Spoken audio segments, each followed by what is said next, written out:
music isn't play. There's the music. How are y'all doing here today? We are joined once again by the astrobiologist, your all's favorite companion. Astro, how are you doing? Oh, there we go. I'm doing fine. I just finished watching episode 4 of the Avatar Netflix season 2 show. It's really, really good. I'm utterly shocked. Especially when season 1 was, not great. Yeah, it's been interesting, because I'm on season 3 currently. Season 3? Episode 3. Okay, I was gonna say season 1. See, yeah, I'm already ahead. I'm finishing the series. Season 1 was doo-doo, but season 2 has been quite remarkably a lot better. So, yeah, that's where we are right now. How are you, chat?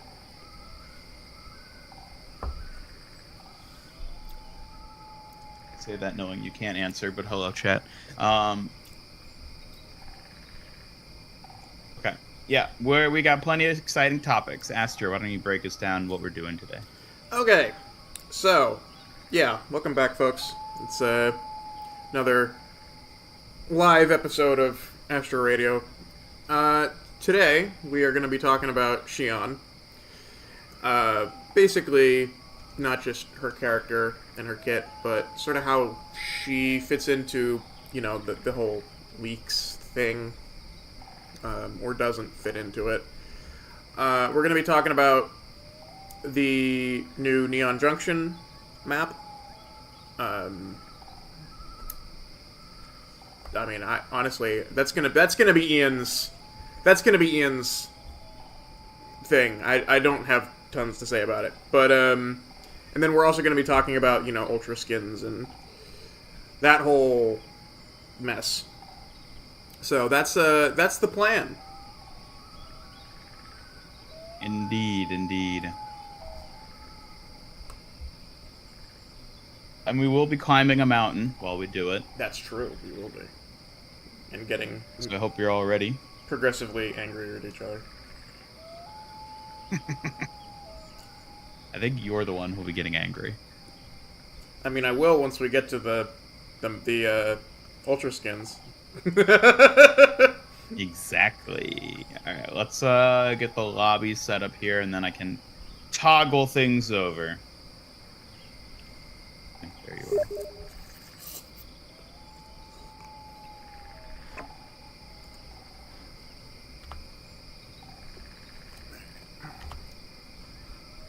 What's the button for it again? C? Or something like that? C? Yeah, that's what it is. Hello, everybody in chat. Hello, BT23, Wordplay, Peter, Mario. Welcome. Oh, there he is. Alright. Let me get this. I need to mute you on Discord. Yes.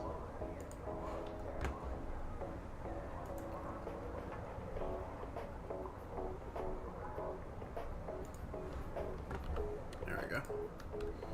Alright. Uh-oh.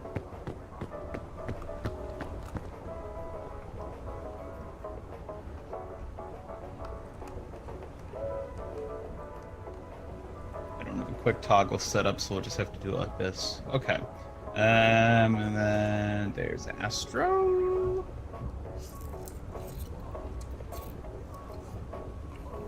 You know what? Y'all get to see my full robot form today. You don't get to see this enough. Hell yeah.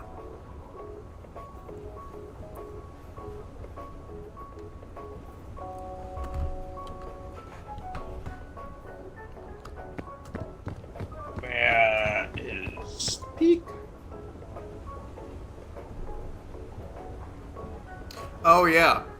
Speaking of summer skins, I saw the.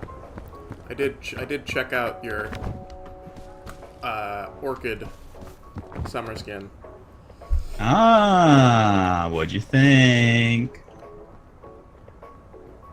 Remember that conversation we had where you were like, "Yeah, I kind of really don't want people sexualizing these two too much." Yeah, what about it? cat girl made bikini, huh?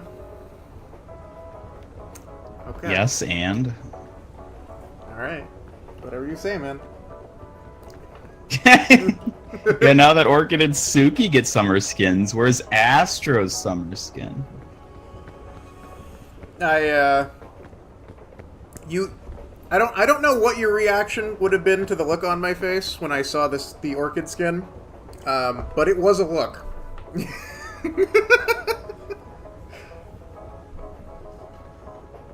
If only I could see it.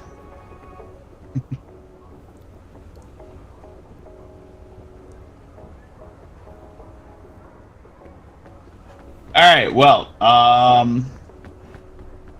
how do we want to kick things off then? I think we got everything set up. Chat, let me know if the audio volumes are good, especially now that we're using in-game audio. Let me know if you can hear Astro sufficiently. Yeah, I mean, I have my mic audio turned up, so Okay. I think it should be fine. Chat, how's the audio sound? Yeah, Chat. Let us know, because you're going to have to listen to us for the next... Let us know in the comments below after the stream whether or not you could hear Astro. Yeah, there you go.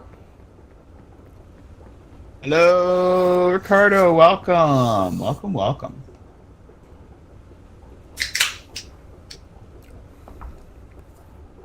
What you drinking?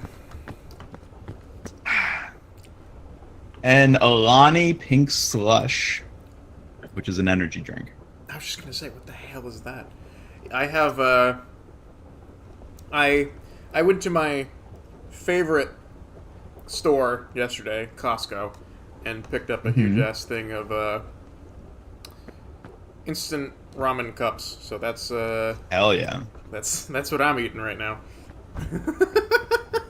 I don't get... I'm looking forward to that mic slurp. I am intentionally turning my chair away whenever I take a bite. No, do it straight into the mic. Yeah, live. Astro That's the sort of mukbang. content people love. Yes.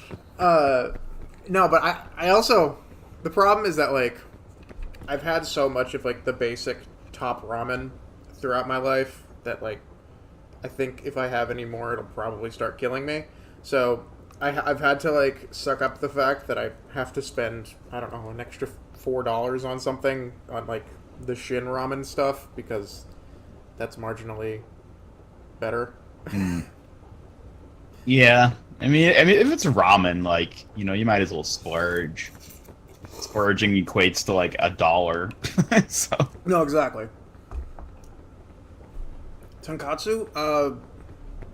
I mean, I have had tonkatsu, but no, not this one. Alright, ready? Alright. What difficulty do we want? What did we do last time? I don't remember. I think we might have done the default base difficulty. Yeah, let's just do default then. I mean, it's not like I'm amazing at this game. It's so easy, though. Listen, you get to make fun of me as I fuck up. Come on, we can at least do a little difficulty. Okay, turn it up one notch if you want to. One? Okay. I don't know, man. I trust that we can go up through Ascent 4. Ascent 4, I would say, is the highest you go before it starts to get, like, difficult, such that you actually have to, like, account for the difficulty. Gotcha. So we'll go at 4, because I think that's the highest we can manage. Hello, Mother.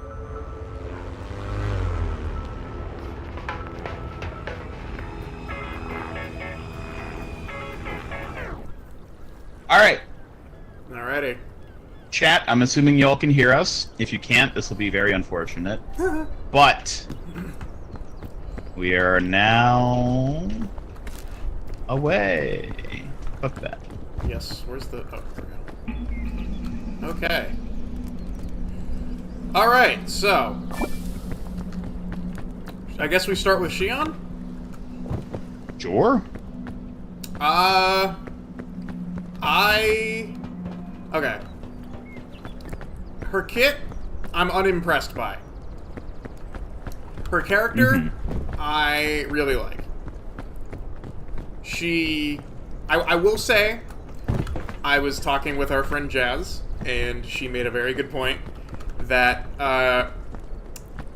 Xion just feels like the way that the devs were finally able to convince the higher-ups to allow them to make an Omnic character again. Yeah, that seems accurate. And she was basically just like, this is ridiculous, I hate it, and I wish that this damn hero would go to hell. And I was like, you know what? I totally get it. So she doesn't like Xion. She hates Xion. In what way?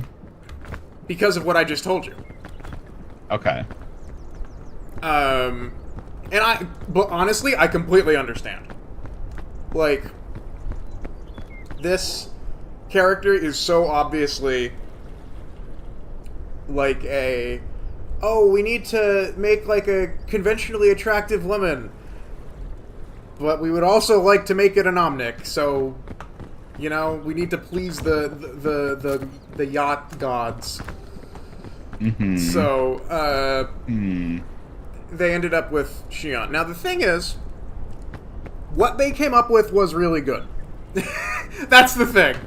Even though I despise the reality of what led to her, most likely, like what I can almost guarantee actually led to her, the execution is really good. So I simultaneously agree with Jazz, but I also cannot deny that they did kind of cook with this this whole like Robo Oni woman thing. Like it's they did a really good job of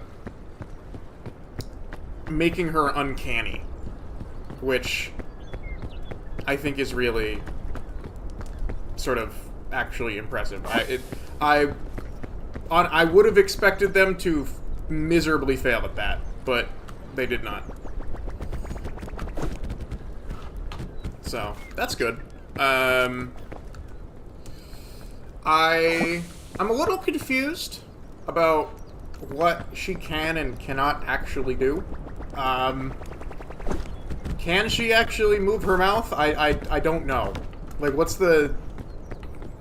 She can in the cinematic. Yeah, I would say she can, but, like, she doesn't...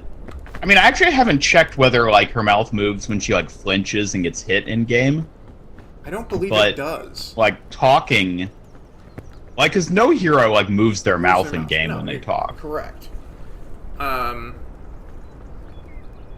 So someone wants to... hello, Thwarrior and Monk HG in the chat. Welcome. We actually don't know if there's going to be a mid-season mythic. They've not said anything, and there's not many indicators in-game to say there is. I'm currently thinking there isn't going to be a mid-season mythic. You're kidding. My theory is that Ultra Skins are replacing mid-season mythics. You're kidding. It's possible. I mean...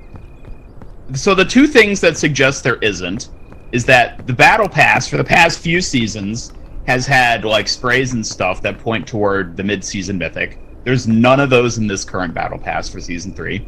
And the other thing is the devs have not said anything. They've not said there's a mid-season mythic coming. Which, like, historically, I don't really remember if they have or not for other mythics. For, like, mid-season mythics. But they've definitely not said anything about that this season. So... I'm gonna reason that could very well mean there won't be anything. That would be crazy. Oh my god. That's why they got Ultra Skins, which we'll get to, but... Wow. Okay. Yeah, that would be fucking awful. Alright, so according to chat, Xion's eyes twitch when she shoots and they close when she's slept. So there's something there that with, like, facial movement. So her eye... Oh, Tinta, yeah. Her eyes closed when she slept, and her eyes... So she can close her eyes. That's interesting. Because remember what I said? Is that... What I figured is that she can't close her eyes, but she can move her mouth. That's sort of the impression I got from the animation.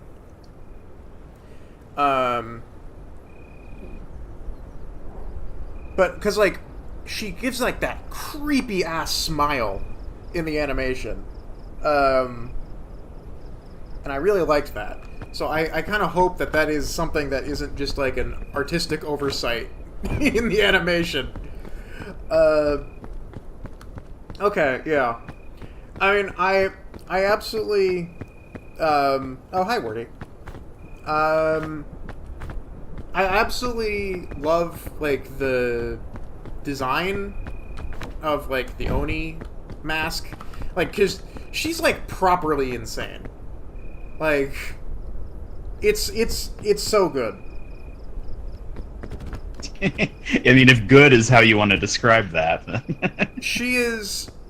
Listen, she is. I find her interesting to like just watch.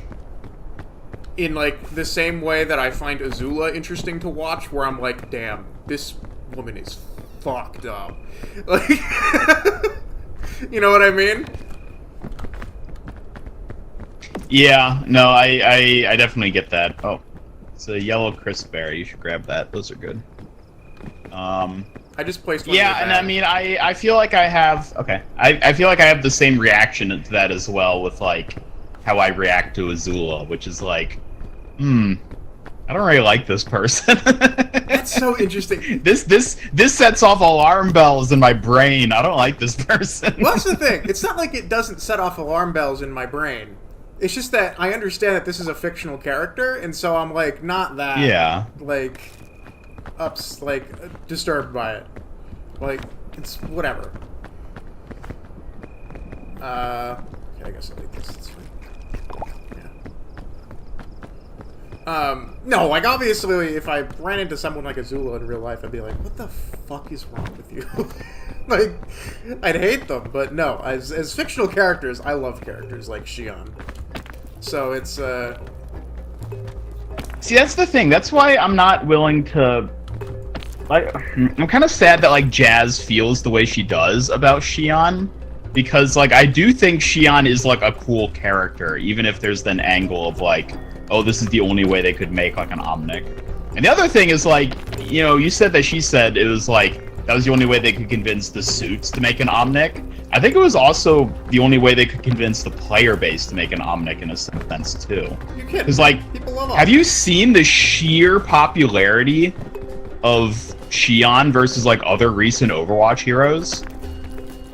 Like, that's not just like the suits doing that. That is the community and beyond the community even reacting to it. Like, the reveal trailers for Xion got over 1 million views in like a matter of days. Right. Which is insane for Overwatch hero teasers at this point. Right. Like, that to me says that this hero is resonating with, like, not even just the community, but, like, the gaming community at large in a way that other heroes have not recently. Right. And so to just say, like, oh, this is just a hero that, you know, was done this way to appeal to the suits, I'm like, no, this was done to appeal to the player base. And she absolutely has. I mean, no, I'm not going to say that's not true. Omnic lady. I'm not going to say that's not true, but Jazz's point does stand. I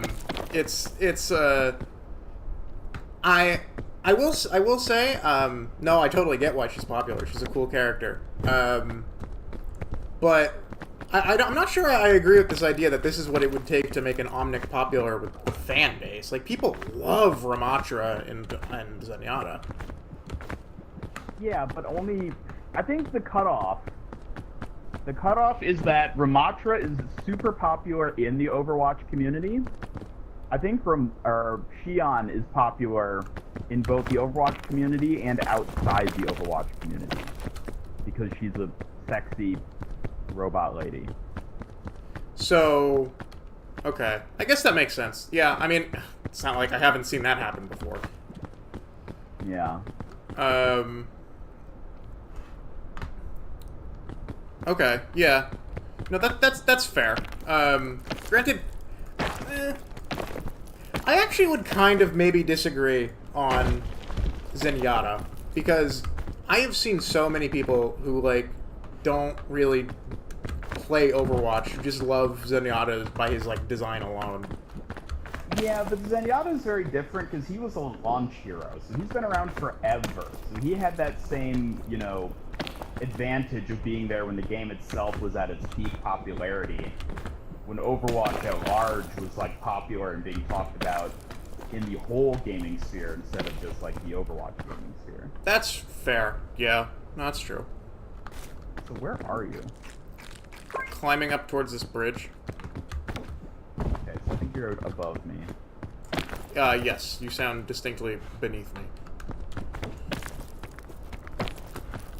No, I totally get what you're saying with Xion being popular outside of the Overwatch community. It's, you know, it's like when a character gets added to Smash Bros, right?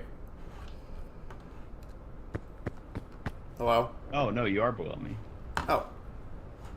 I am? Where are you? Look up. Can't see you anymore. There you Look are. straight up. Yep, I see you. No, but you know, it's like when a character gets added to Smash Bros. Suddenly everyone sees them, and you know, Yeah. suddenly there's people who might not have played the games but are now interested in the characters, might still not play the game. Okay, yeah, I guess I can see that argument. Also, beyond that, so I feel like at this point we need to, there has to be a term for it. It's like the Reddit Lucio effect. God. It's like the thing where like a hero, or even a new content edition period, but typically it'll be a hero, Yeah. has some sort of element that is like what gets memed and pops out and makes them like talked about a lot. Like Lucio, it's the whole Reddit effect of wall writing and booping people. Jetpack Cat, it's like the entirety of her hero kit is like a meme. Right. And then Xion very much has the bike, which I think was the intentional, like, meme effect of her hero. That was what they wanted to be the meme effect. But the other thing, which I think has actually, in a lot of ways, stood out even more than the bike, is her being an abusive mother to Mizuki. Yes! No, okay, so like... That has just become such a huge meme. It's... I actually was the one to say this to you. The bike feels like it was added to her kit purely for, like, clip purposes. It just enables Reddit clips. Yes. You know, I am the last person to have a problem with that.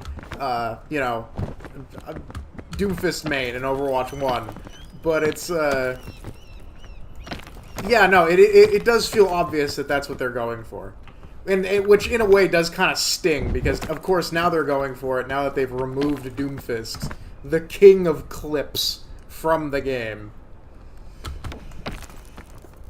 Just agonizing, really. Yeah.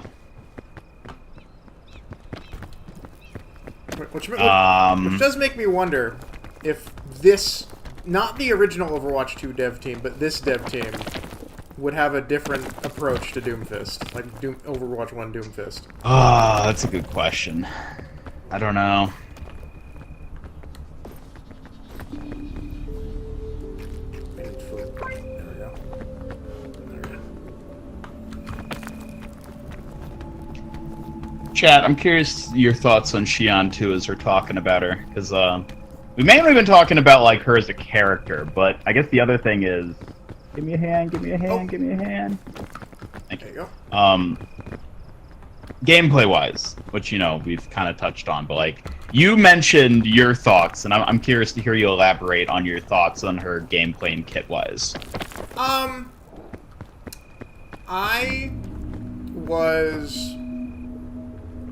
really liked the idea of her having that melee ability, and I honestly think she probably had it until the 11th hour, given the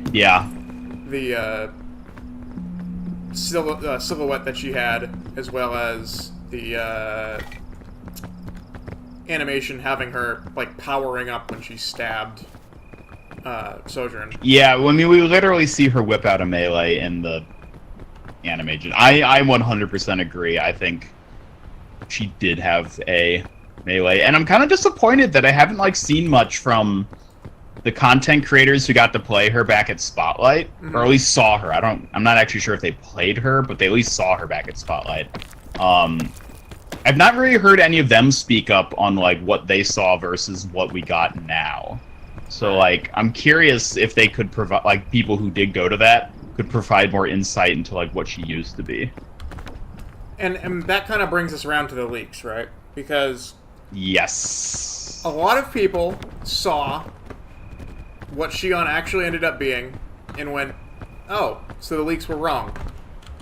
No, this actually, if anything, reinforces that they're right. It's just that they very quickly changed her in the last minute. So, if anything, I think what this tells us is that the leak is almost certainly real. But even if but these heroes are not nearly as done as we might think, or finalized in like... They're not as finalized as they would have been like a year or two ago, like in terms of like a hero being leaked. Yes. Because like, now that they're doing a hero every season, they are flying by the seat of their pants with these heroes to get done. Which, you know, is very evident from the fact that Shion has clearly undergone a lot of, like, maybe not a lot, but at least, like, very substantial changes with, like, the melee being scrapped, it would seem, over such a relatively short period of time. That and the fact that I think they... What's the word I would use? They kind of made her kit more generic than I would assume it probably originally was. Possibly. Which is disappointing. I will say a very interesting thing is that, like, in terms of her kit, I feel like her most prominent mechanic easily is the bike. Yep. And that wasn't mentioned at all in the leaks, which I do find very curious. Yes. Yes, that's true. Which could mean that they literally... It honestly might be a Bob situation. They made the animation, and they were like, damn, this bike is cool. And then they decided to add it to her kit. Yeah. I mean, they said in, like, the commentary stuff, like, leading up to Season 3, in, like, the little preview stream they did before it started, like, on the day of, they mentioned something to the effect of, like, throughout her development, the bike was the one thing they wanted to keep. Where it's like, when they iterated on her, every time they iterated on her, they were like, no, let's keep the bike because we really like this idea. Which implied that it had been there for a while, if not, like, ever since her conception. That's true. So I don't know. But, like, it's also one of those things where it's like, how much is that just the devs saying something to make it sound like it's more grandiose and, like, impactful than it necessarily, like, really is? But I don't know. Right. It's hard to say. Oh, Tinte made a good point, and I agree with this. I do not like the rhythm of how she shoots. No! It's so jarring. Also, hello everyone new that's coming to the chat. Because... I don't remember if I said hi to Tinte, but hi Tinte if I didn't. Also, Jack Rios, Badger Raccoon, welcome all of you. We are talking Season 3. What I found jarring when I played her was shooting with her... Astro, grab your backpack. I'm just trying to find stuff to put in it. Okay. I thought you were wandering off without it. No. So this is a wild Roots layout. Holy sh... Alright, well, anyways, go on. Sorry. What were we talking about? I haven't taken my meds yet. What were we talking about? The bike being part bike, of her kit when they're yes. developing it. Also, Wordy, hello, welcome. Don't want to forget you. I already said hi to Woody. Did you miss him? I didn't, though. Oh. Ah! Ew. Ew, what the fuck? Sorry, I pooted. Okay.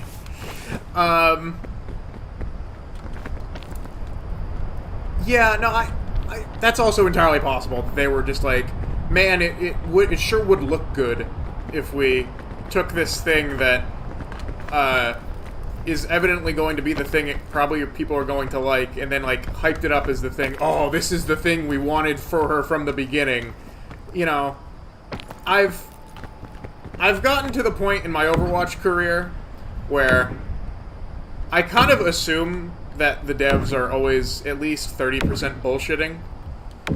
Oh, well, easily. So, which, like, is sort of something I detest, because I feel like we didn't have to do that back in the Jeff days, but it's, you know, whatever.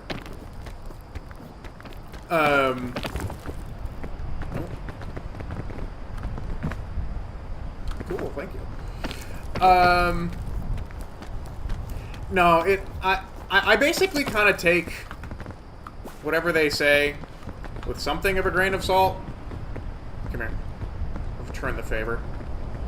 Wait, no, it's poisoned. I don't want it. It's not poison. Oh god, we're gonna die. Oh.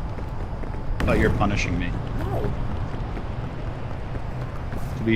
For the record, I fed it to you because I didn't know if it was poison or not. And I wanted to see what would happen. Oh, it was poison. It was poison. It was poison. What? It was poison. Oh. It was poison. It was poison.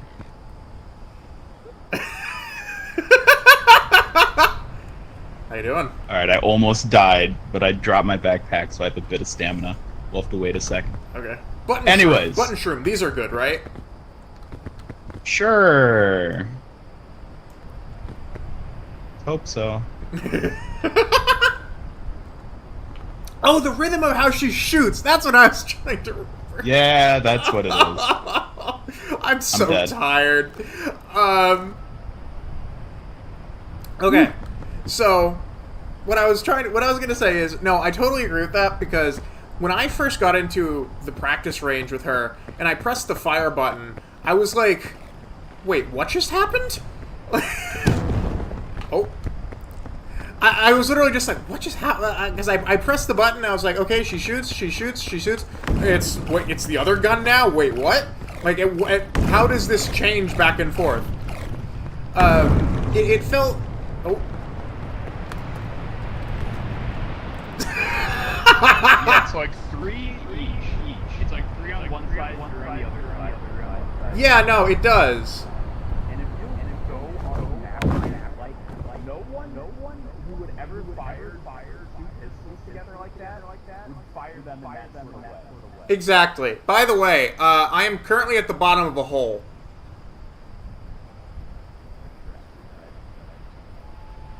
Well, this is not a great.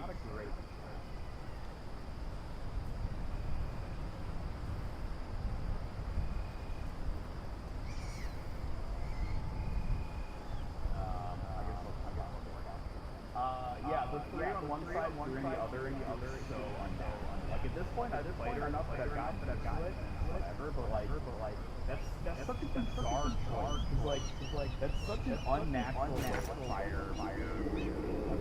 Like that. Right. Okay, yeah, you did die. You got blown off. Yeah, I got blown off because my health Oh bar my turned into God. all poison.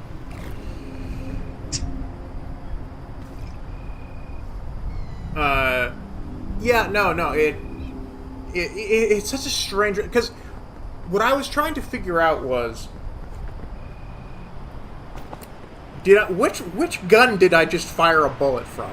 Which was like every third bullet, I was like, wait, which bullet did this just come from? Or which gun did And this like, it just come doesn't from? matter, but It's it like visually is weird to look at, you know? Yeah, I mean, technically it doesn't matter, but, like, visually it informs you of what's going on.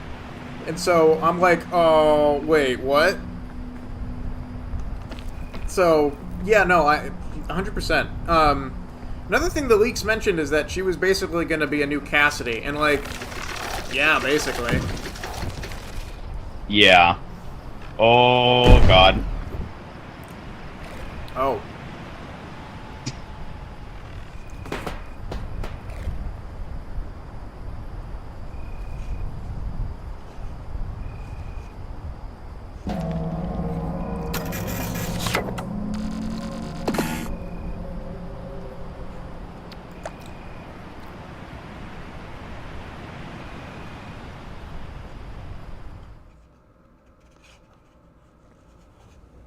All right. Altitude 4, huh? Find her gameplay semi-interesting. The bike was a big surprise to you. It's the most interesting and fun part of her gameplay loop. Everything else is okay. The ult and dash are disappointing. Really, I think her ultimate is really strong, first and foremost. Oh, I agree. It's strong. I just think it feels lame. I just don't think it feels very interesting. Yeah. Also, I don't know that it really fits her kit. Like, why is she able to just, like, aerial dash like that? Yeah, no. It's very strange. Like, what? Then again, how can Onrun do any of that shit, I guess? But whatever. Onrun has boosters that come out of fans. I guess. No, I totally agree. And, like, as I said, she really is... Karma for the mushrooms? No. As I said, she really is, as the leak said, basically Cassidy 2.0. You know, shorter range, pistol-based hero, hit scan.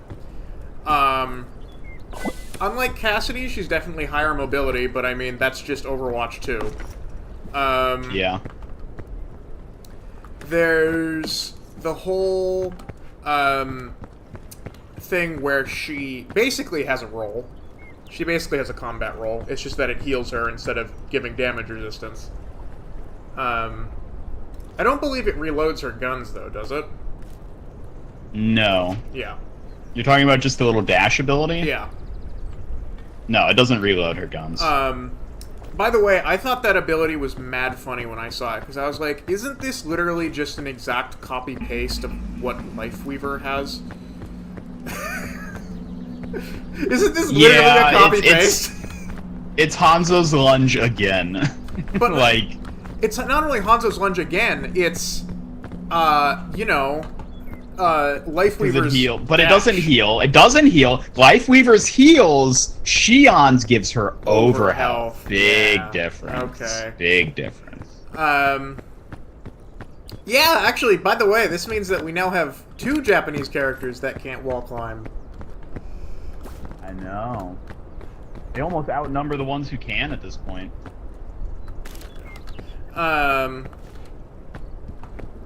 So...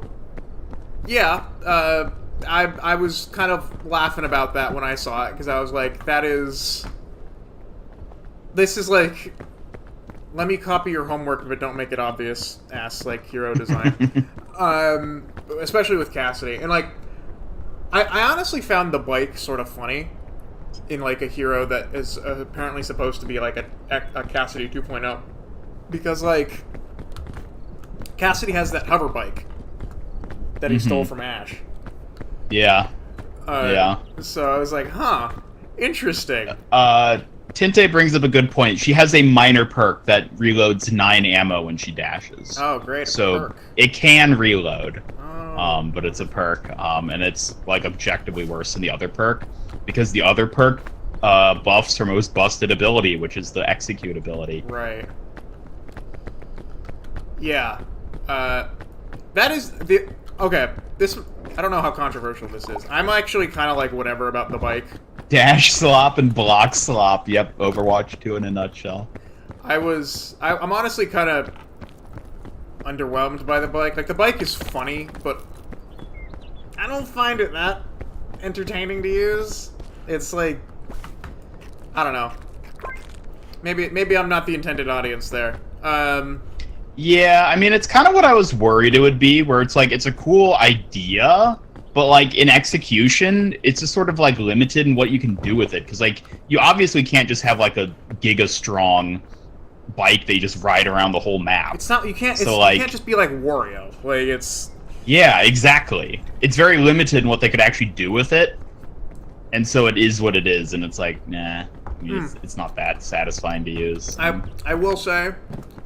Probably my biggest problem with it is just the turning. Like, the turning is probably my biggest issue with it. I'm like, what the hell? This does not turn like a bike. But it does have terrible handling, just like you would expect a bike to have. I thought the handling in was about, like, how well it can turn. Yeah, handling is how easy it is to control while turning, and it's hard to control while turning, just like you would expect a real bike to be in real life. Okay, I guess so. Yeah. So it's like it's accurate, where it's like I like that they seem to unnecessarily add in a difficulty in handling an ability like that, just to make it like thematically fit her being on a bike. Right. I actually like that, even though it just makes it objectively worse. Well, I honestly just found it like a pain in the ass to try and use, because I would like try and turn, and I'd be like, oh, turn too far. Now I'm hitting a wall.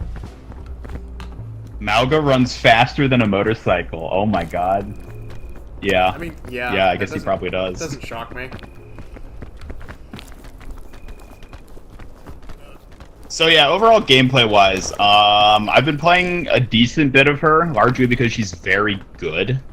Although she just got nerfed like yesterday, so we'll see how that affects her. I like her execute, but that's sort of it. Yeah, because it's really strong. Yeah. And that's what they nerfed. So everything else about her, not my jam. yeah, I do kind of feel like that's how it is for me overall with her, where it's like, like I like her character well enough. I like her kit well enough, but I don't think she's gonna like really click with me in either camp. Right. So, What the fuck is that? funnily enough, I've actually been playing a lot more Onrin since she released. Since Xion released, and I feel like I've really actually kind of grown to love that character, like gameplay wise. I mean, same. Like 100%. I've been playing a lot of Onrin. I hate Xion her. had the amazing effect of making Ian like Onrin. Yes. No, but that's how it is. I never fall in love with a hero when they first release. I didn't love Kiriko when she first released. I didn't love Wrecking Ball when he first released. Like, it always takes time. It always takes time for me to actually fall in love with a hero. And so maybe I've actually fallen in love with Onrin now, and she'll be like my damage main. I don't know. We'll see. I say that knowing I'm never going to queue damage like ever again after next week. Right. So I'll just never play her. No, I honestly am like the opposite. Like, generally, if I don't like a hero off the bat, I'm never gonna click with them. I'm not one to grow into characters. I either like them or I don't. I think what it is for me is like a new thing comes out and it's inherently exciting because it's new. It's like you're like, oh, I love this thing because it's shiny and new, and I point and I soy face at it. But then, like, you know, give it time and it's not new and shiny anymore, and then you come back to it like 3 months later and you're like, wait a minute, I still love this thing. Like, that's how I realized I actually like something, you know? Maybe that's the difference, because I don't have that, like, oh, new shiny thing. I'm like, alright, what's this thing? What's this new thing that is interposing itself upon Overwatch? This newfangled bullshit that they are now adding. I love me some new bullshit. So, maybe it's literally just an attitude thing about, like, them adding new stuff. Because my inherent response to them adding new stuff is always somewhat skeptical. I mean, that's totally fair. It should be. Like, with every hero release, I raise an eyebrow, and I'm like, alright, how's this one gonna fuck it up? How's this one gonna piss me off? Exactly! You can drink that if you want. Actually, drink this. I'll feed it to you. Thanks. You want this one? I can I'll carry it if you want. No, it's not here. So, we're good.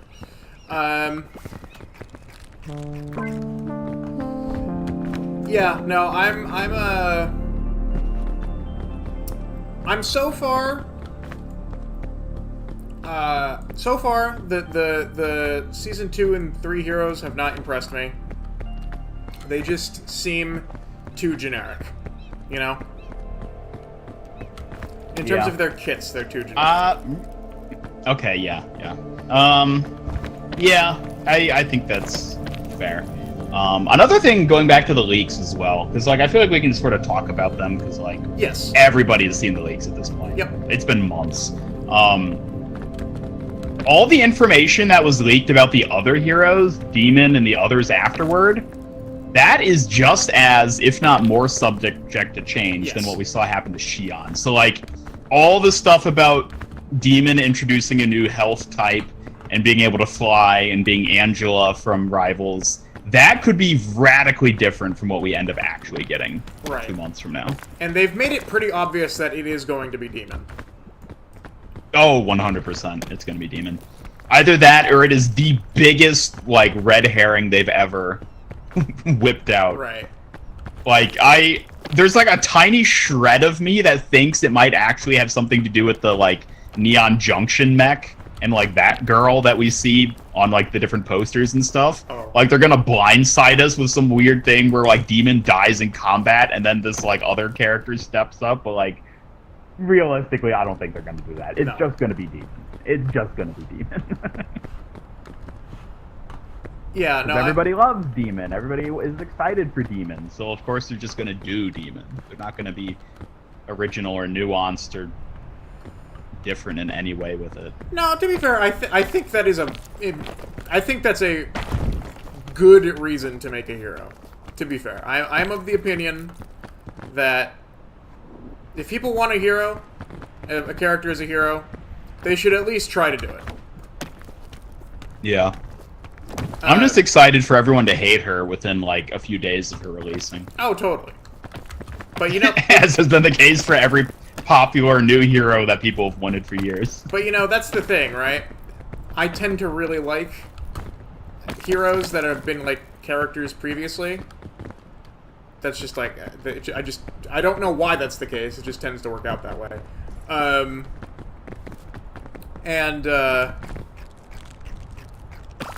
Oh, what does that do?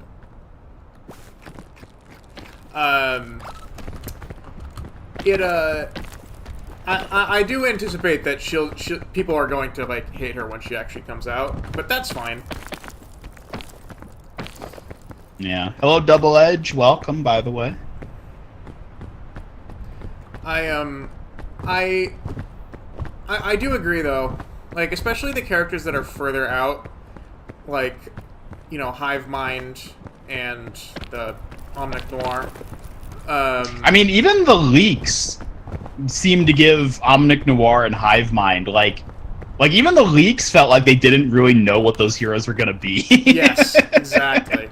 It was like, we don't even know which order they're gonna release in. And they're telling me so, they're like, yeah. And you're trying to tell me that they're gonna release reworks this year? Okay.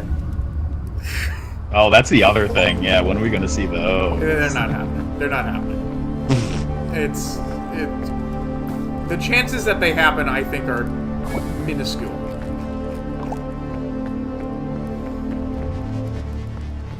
Not only because you know for a fact that they will not successfully rework Roadhog, but oh yes, also because, I mean, frankly, I don't think Lifeweaver really needs one. And, what's this? Pandora's Lunchbox. What the fuck? You're welcome to open it and see what happens. I'm actually kind of curious. What the fuck was that? Now you know, and knowing is half the battle. Okay.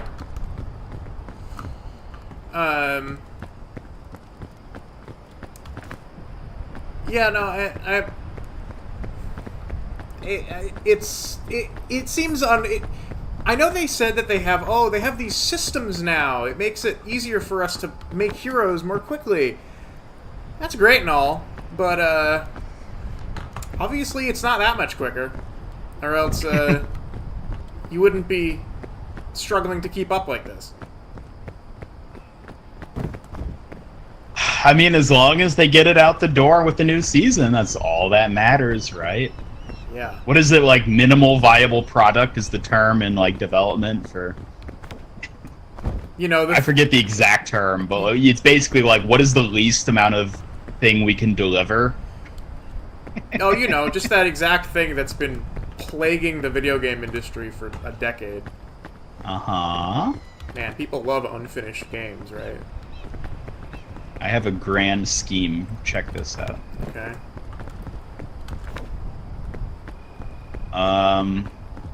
Yeah, I mean, do we have anything else to talk about Heroes or Xion, or do we want to talk Neon Junction now?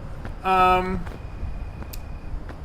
guess the last thing that I would want to say is just to reiterate that I don't. If anything, I think the Xion we got reinforces the validity of the leaks, despite what people are saying about, like, oh, this disproves I agree. But at the same time, I think it's also worth noting that, like, whatever we learned from the leaks... Oh, he might be dead. I'm fine. Aster, are you dead? No. Oh, okay. Whatever we learned from the leaks might be, like, totally irrelevant going forward. Yeah, they might. Like, the demon stuff even is, like... The demon we get could so easily be nothing like what the leaks presented her as. Right. No, totally. Okay, yeah, you can talk about Neon Junction. I honestly kind of don't have many thoughts on it. I played like 4 rounds on it, and I was like, this is okay, I guess. Yeah, I mean, that's kind of my sentiment, but, like, I'm gonna go deeper with it in that... I think it's mid. I really wanted to like Neon Junction. I love the Japanese aesthetic. I was so excited. New hybrid map. Honestly, I think the map's is kind of mid. Like, it feels like it's trying way too hard to be another King's Row. Yes. Yes, exactly. But, like, at the same time feels either unpolished or made by, like, developers who, like, aren't experienced with making maps because it's huge.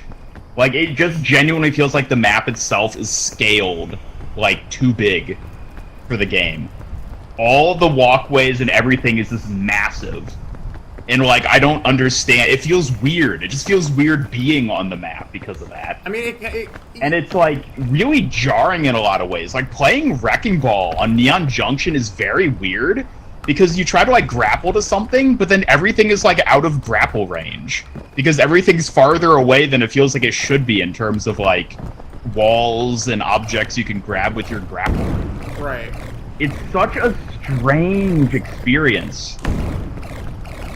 Oh god. You're gonna have to wait this out. And, like, I really wanted to like it. But I think it's just mid. I think the map's just mid. Nope. Kings Row 2, Neon Boogaloo. Yeah, exactly. Like, uh-oh. Oh, it's so over. It's so over. It's so over.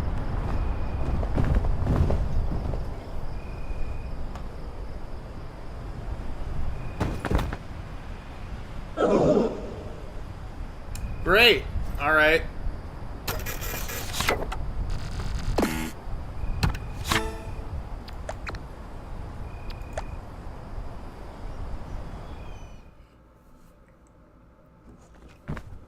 This is thoroughly unimpressive, Ian.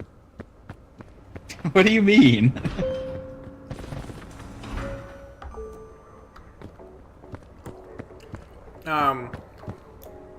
No, I agree. I think, you know, the first thing I thought when I played on Neon Junction was, why does this feel like a Flashpoint map? And that is not a compliment. That is not a compliment. I was like, this just feels too big. Yeah, everything's too big. There's not, like, sufficient, like, stuff. Cover. Like, there's a lot of, like, detailing and, like, you know, like, the little side rooms, the anima room, the theater, the manga shops and all that. But, like, yeah, there's not, like, cover where you would think there would be cover. Or, like, side routes where you would expect there to be side routes. Everything's just kind of, like, big and open, and it's just, like... It reminds me of Talantis, which is, like, a terrible thing to say. Because Talantis was an unfinished, unpolished map that was made as a joke. And it reminds me of Talantis. That is not good. Okay. Yeah. I mean, I will say, I think it's pretty obvious that this is going to be an excellent Brawl map. Put a crab on my head? Yeah, Yeah, Tokyo's very cramped too. Neon Junction feels more like a Chinatown than Tokyo map. It's just weird. As I said, it feels like this map's going to be really good for Brawl, at least, which is good. But Probably, yeah. the only problem is they hyped up the whole train thing so much, but like that position isn't even that good. I've never seen someone go up there. Like once. No. Literally once I've seen someone go up there. And I've never seen anyone get hit by the train. It was Nobody goes up there. It's not even that good of a sniper spot. It really isn't. because it's literally next to a corner. Like the sight line is not that good. Yeah, it's at like the peak of a parabola or like a U or whatever you would use term-wise. Like it's awful. Like you get high ground, but it takes forever to get up there. And then once you're up there, you barely get to stand up there because the train comes by. It's like it's so useless. There's literally no reason to stand up there. So it's not good. It's not a good spot. And the map overall has made me sort of notice something. You said it reminds you of Flashpoint maps, right? Yep. And that's an interesting way to put it, because I feel like all the recent maps we've gotten, like from basically everything added since the launch of Overwatch 2, Shambali Monastery might be the one exception. I love Shambali Monastery. Maps all feel very normalized. And like, I don't know, I was trying to think the best way to explain it, but like, it feels like all the harsh edges of the maps have just been smoothed out. I mean, like everything is more accessible. Every hero can get everywhere now.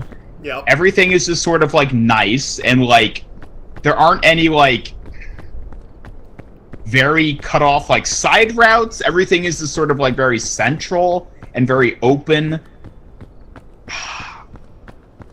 I don't know how to better put it other than just the maps feel normalized. And when I say normalized, I mean with like when you're editing audio and it's like audio has like these high peaks from when you scream and clip the mic, and then you normalize the audio to get rid of those harsh peaks. I mean, that's what it feels like they're doing, but with like the maps on a map design level. I mean, if that makes sense. I would argue that's just what Overwatch is nowadays, period. Yeah. Which, I mean, yeah, definitely. I like, but then again, Atlas, I feel like kind of doesn't actually do that now that I'm thinking about it. It's like, or does it? No, it totally does. It does, but it works for Atlas, I think. And I'm trying to think why it works for Atlas. I don't know. I don't know why it works for Atlas when it doesn't work for like any of the other recent maps. I don't know. I have to think about that more. I agree, though. I think, like, Shambali Monastery... You carry those roots. Sure. Shambali Monastery is, like, one of the only good... It's like the only map I genuinely really like that they've released in a long time. Like, Samoa, I actually do kind of like Samoa, but Shambali Monastery, I love. I like Atlas more than Monastery. I know. I still don't understand it. I do not understand how anyone likes Flashpoint that much. It's just a poor execution. It's the only good Flashpoint map. It's just a poor execution of Halo's King of the Hill mode. Well, I don't know what that's like, so there you go. Yeah, no, Neon Junction reminds me of Talantis, though, and, like, that is one of the worst things you could say about a map. And it's really disappointing, especially knowing that this map has been in development for, like, at least a year and a half. I mean, maybe that's why. Yeah, maybe, or who knows, maybe it was originally maybe it was originally a Clash map that they then reworked into a hybrid map at the last minute because they got rid of Clash. Like, there's a lot of things that maybe could have happened with it. That would also make sense.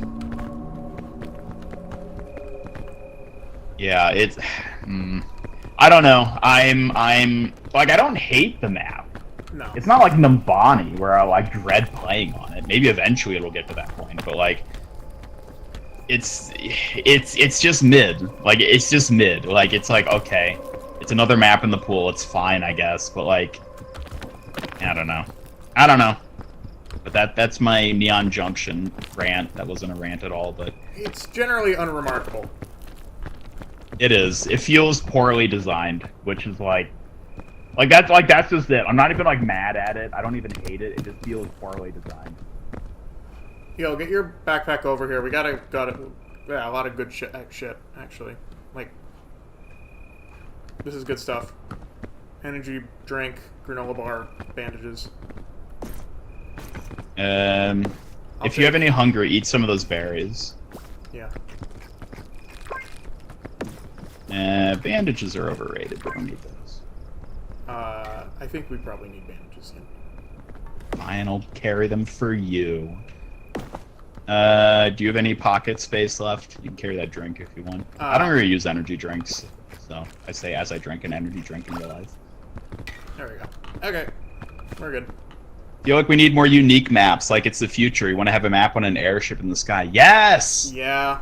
Okay, that is something that I've brought up before, but I don't think I've ever brought up recently, which is like, I'm sick of just cities of the world, but 50 years in the future maps. Like, I gave Neon Junction an exception because it's Japan and I'm basically a weeb, but like, why can't we get more like interesting maps that aren't just city? Give us more watch point maps. Like, that's something I like about Samoa. Is it's like, yeah, there is a portion that's in like a city, but like it also kind of just feels like it's doing its own thing. That feels is more thematically unique and interesting than most maps. Right. Where you get like the beachfront and then the volcano power plant. No, totally. 100%.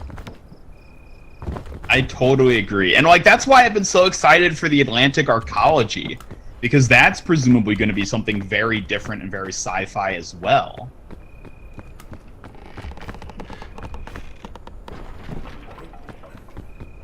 Bye, Astro. I'm fine. Thank you. So, and it's also sad because Neon Junction is likely going to be the only map we get this year, because we know that Arcology is still coming, but that it won't be releasing this year. So, like, Neon Junction is just definitely the only map we're getting this year. Like, literally, we get one map a year at this point. Last year, we got Atlas, which thankfully was a good one. And this year we get Neon Junction. Oh, I have a question for both of you. What would you want to see in a future map that current new ones don't have or unable to scratch an itch you have for new maps? That's a good question. The thing is that I don't particularly... Because, like... Okay, here's the thing. Because I don't play Doomfist anymore, I'm not as nearly as map conscious as I used to be. Because obviously with Doomfist, I had to be hyper aware of how every map worked, what every piece of geometry was, like what angles the geometry was at, how every bit of geometry interacted with my abilities. But now that I don't have to do that anymore, I kind of just don't give a shit about, like, what they kind of throw at us, as long as it isn't annoying. So, you know, like, I don't know, I'm not nearly as opinionated on maps as I used to be. A lot of them are just kind of whatever to me. Yeah, I don't know what I would say in terms of what I want. I mean, I want things that location-wise are more distinct and interesting than just real-world city 50 years in the future. Right. I mean, anything that's good with ball. Like, that's why... That is such a huge factor of why I like Atlas, because ball is great on Atlas. There's so... Atlas is a playground for ball. That's why I love it. Right. That makes sense. But another thing I want to say, because I just remembered this, another critique, is I don't like... So I like the aesthetic of Neon Junction. Yeah.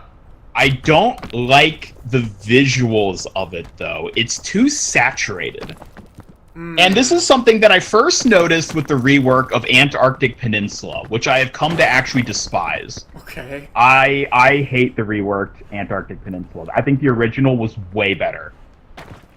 Like, definitely way better before they reworked it. Okay. The new version, visually, for Antarctic Peninsula, is awful. It hurts my eyes to look at it. They just added a bunch of orange and then cranked up the overall saturation of the map. And it's terrible. It hurts my eyes. It's awful. I don't like it. And Neon Junction is the same sort of thing, where the whole map just feels oversaturated. And I'm like, why is this like that? Right. You know, actually, now that I am thinking about it, though, I think my answer to Ian Ricardo would more or less just be, I want more maps that aren't these new, I guess relatively new, fucking terrible game modes that they keep wanting to add.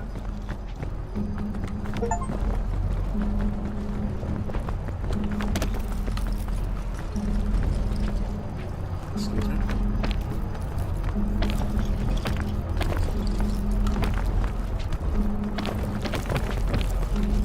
Brother, what is that thing?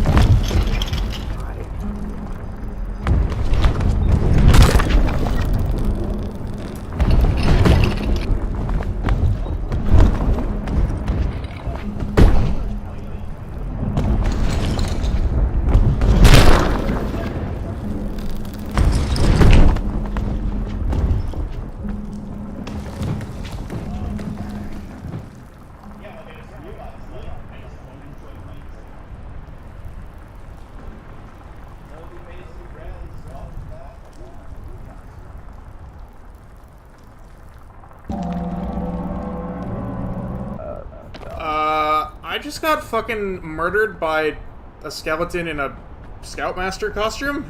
Oh, okay. So you got violated. Okay, what the fuck was that about? Did you find the bugle? Is that what happened? No. Did you go to the campfire? No. Interesting. Well, I apologize. There's I only know of 2 ways to summon him, and you didn't seem to have done either of those, so I don't know what happened there. But yeah, that's called getting well, I don't think I'm allowed to say it on YouTube, but Gotcha. Alright. Where were we? Maps, right. All I know is I don't want push maps. I don't want flashpoint maps. I don't want these stupid game modes that they keep adding that just aren't good. Or at least aren't nearly as good as the original ones. I want control. I want more control maps. I want more hybrid maps. I want more. Control would be pretty good. Yeah. Yes. Just a pure escort map would be good. I don't know. That's sort of what I have to say on the matter. I think that we've reached a point where it's obvious that making good new alternative game modes for Overwatch is actually pretty hard. Yeah, so it would seem. So I don't know, maybe we should just kind of stick with what we've got. I have no idea where I fell. I'm never gonna get that back. Well, wait, I have my backpack. I have my backpack! That's right, I forgot I respawned with the backpack. Never mind. Alright, I'm just going up. Sorry. Carry on. They should. I was fully focused on finding the backpack, and then I realized I was still wearing it. They should rework Horizon and add a section of high ground that no one will use, but if you're up there, an AI troop of angry genetically enhanced gorillas will kill you. Yeah. Sick. They should just bring back Horizon, period, and then oversaturate it and make it really normalized like they do every map. Yeah, there you go. When's the new state of Overwatch?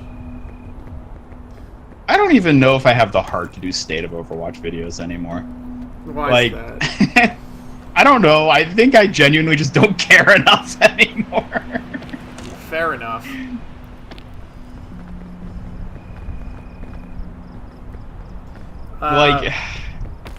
Yeah, I don't know. Hope we get a Finnish escort map tied to Chernobog, Helix, and Emre. Oh, that'd be sick, yeah. I mean, we do know there's going to be the, Iceland map? So I guess that is, like, a thing that's, like, there that... I don't know if that's going to be this year or not. I'm assuming not, but... Make Horizon Lunar Colony a push map. Now, that'd be interesting. Yep. Just make it all outside on the surface.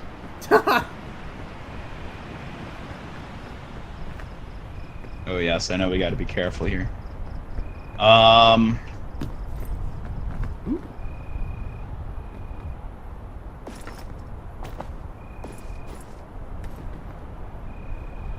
How good those bandages did us.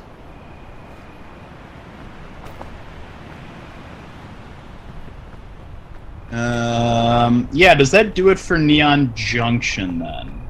Yeah, I mean, as I said, I don't have loads to say about it. I was thinking you would have a million things. Yeah, I mean, I've had my stuff to say about it. I feel like I've covered it pretty all right. Well, then it's time for the entertaining section of the stream. The Ultra Skins.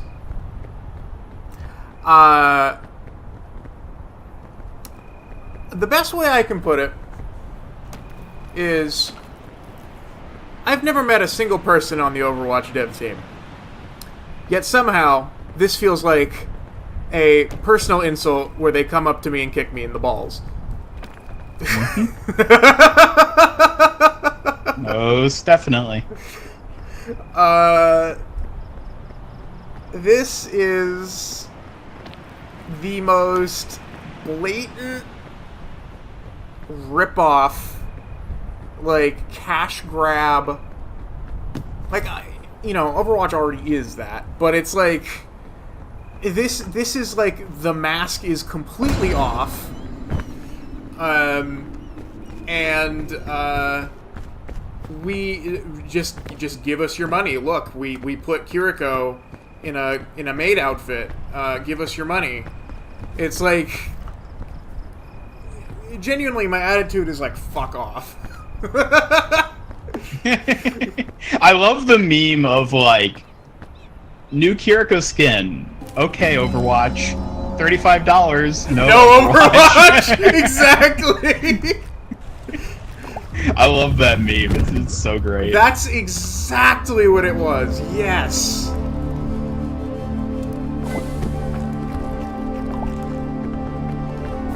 It's...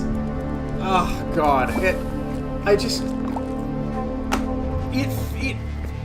I'll put it this way. It makes me feel like Blizzard thinks I'm a fucking idiot. They don't think you're an idiot. They think people who spend the money on the skins are idiots. Okay, that's fair.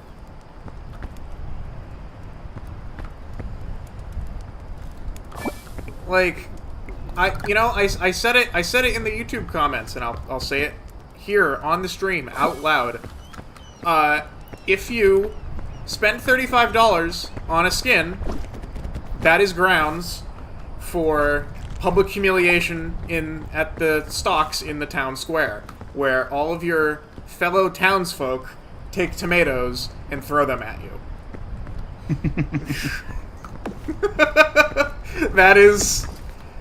That's what I gotta say.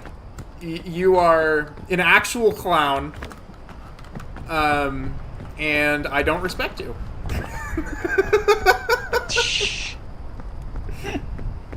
Yep. Feel bad for the lollipop. Oh, it'll be fine. It'll be a tasty treat later. Ultra skin's more like ultra poop. I was Seen a ton of people shitting on the ultra skins. Yeah, the sentiment toward ultra skins has been interesting. I did a poll on both YouTube and Twitter, asking people, like if they bought the skin, if they would have bought the skin if it was cheaper, and if they had no interest in the skin at all. And like 5% of people on both platforms said they bought the skin. So wow. I don't know how that compares to like other skins, but like there are some people getting it. I have not seen it in my games very often. I've seen a few. Not very many though. I was so glad to hear that you had the restraint. I was I was thrilled. So yeah, no, I think my genuine hope, right? Maybe this is me being too optimistic.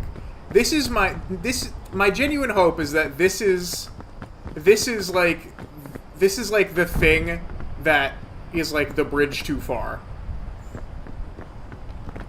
You know? I think it might be, honestly. I don't know how Blizzard's gonna respond, because I don't expect them to just drop the prices. Like, if people had reacted if people had responded to this the same way they responded to Anrin's face, we probably would have gotten a statement and they would have like lowered the prices. But people don't care enough about this for Blizzard to like actually do something. Yeah. We're probably just gonna see them like quietly collect data. They're probably gonna release some more Ultra skins in future seasons, and then like maybe 6 months to a year from now, we're gonna see like, oh, we dropped the price, or we introduced some other convoluted roundabout mechanic that effectively mitigates the price of Ultra skins somehow. Like, it's not going to be immediate change, whatever they do. Yeah, no, I just, my hope is that this makes people a little bit more, aware, I guess? Conscious. Yeah. Of exactly just how shitty things are.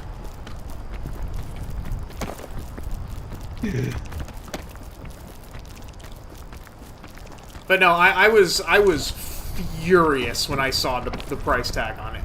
Especially when it's just like the most fucking generic pink made Kiriko skin ever developed by man. It's like people love that shit. People love generic pink made. It's just like, what? I fail to understand. Bought the Yoasabi vinyl for cheaper than the Kiriko skin costs. Yeah. By the way, I've seen some people speculate the upcoming Yoasabi Kiriko skin might also be an Ultra skin. Oh. I don't think it is. I don't think it's going to be, but I think it'll be so funny if it is. I wonder if Ultra skins are gonna go the way of the hard light weapon skins, where it's like there's just going to be this weird set of like 3 or 4 cosmetics in their own category that, like, to the new player or someone who hasn't been around for a while is just like completely unexplained and like, what the hell is this? Yeah. I could honestly see that in a sense. It's like a vestigial cosmetic. How the fuck do I get up from here? Where are you?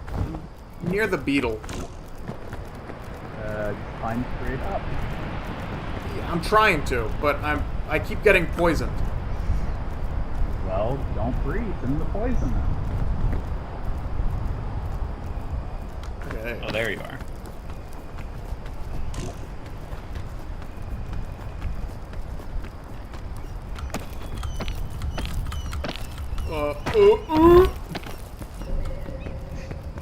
Okay. I am very curious how the Ultra skins are going to play out. Like, not well. I wonder how much they're going to make off of these. Because again, you know, they are more expensive, so they only need to sell fewer in order to, like, make up for it than if they're legendaries. Right, of course. And at the same time, by virtue of like, oh, we just have this even more expensive, more egregious skin, now those $19 legendaries look so much nicer in comparison, right? No, I almost got you.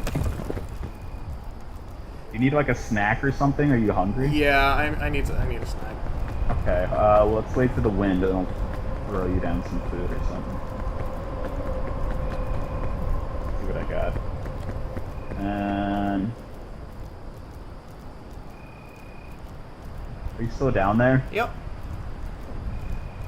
Eat that. Delicious. Thank you. There we go. Yep.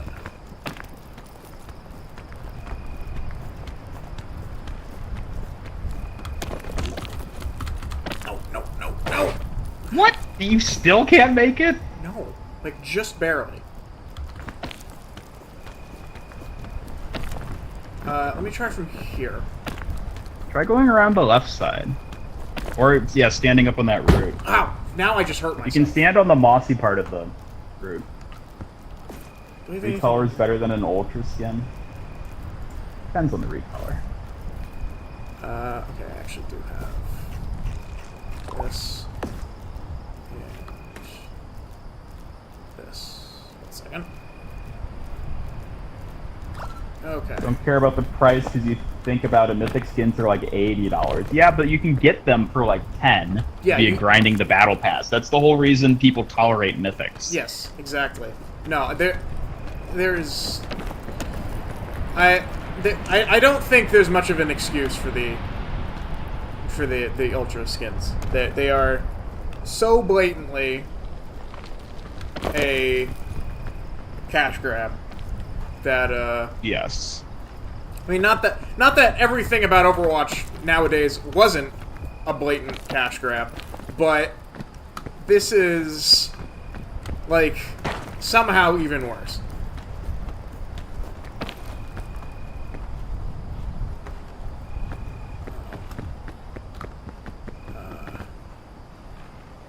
Oh god, it's just spores. Nothing but spores all the way down. Spores? Oh my god, there's so many of them! Why are there so many spore things here? It's over. It's so over. It's so over. It's so over. It's so over. It's so over. I'm poisoned again.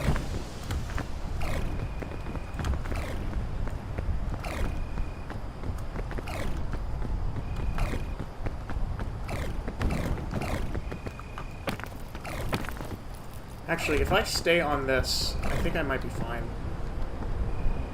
Yeah. If I stay here, I'm fine.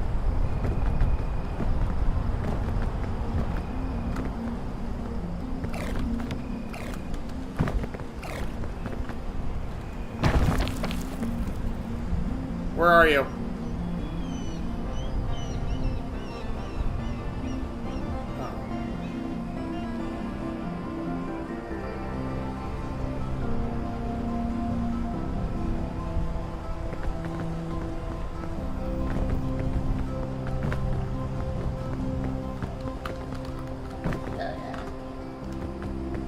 These are the shittiest roots I've maybe ever seen in my life. Oh, you're dead. Okay. There's so many spore spewers around here. It's insane.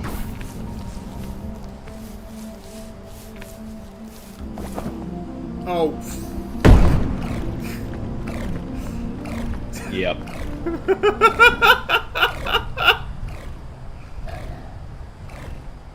Bro, this sucks.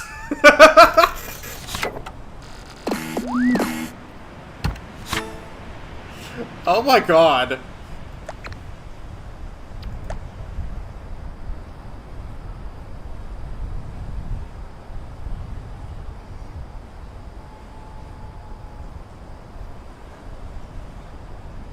Hello?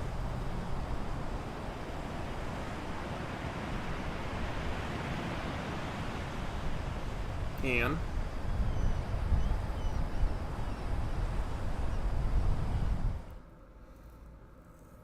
Fat Dabs, welcome. Okay, there you are. Yeah, bro, this island sucks. Like, that is one of the worst routes I've ever seen in my life. It's so weird. Like, there's so many just, like, fungus explosion things and spore spewers. It's insane. I don't know how we're supposed to cross that. And it's just like separated by these huge chasms. Yes! Like, that's not what the routes is supposed to look like! My robot, of course I'm a robot. Check me out. If we do it on a lower difficulty, I think we might be able to do it. I literally lowered the difficulty that time. Okay, do it again.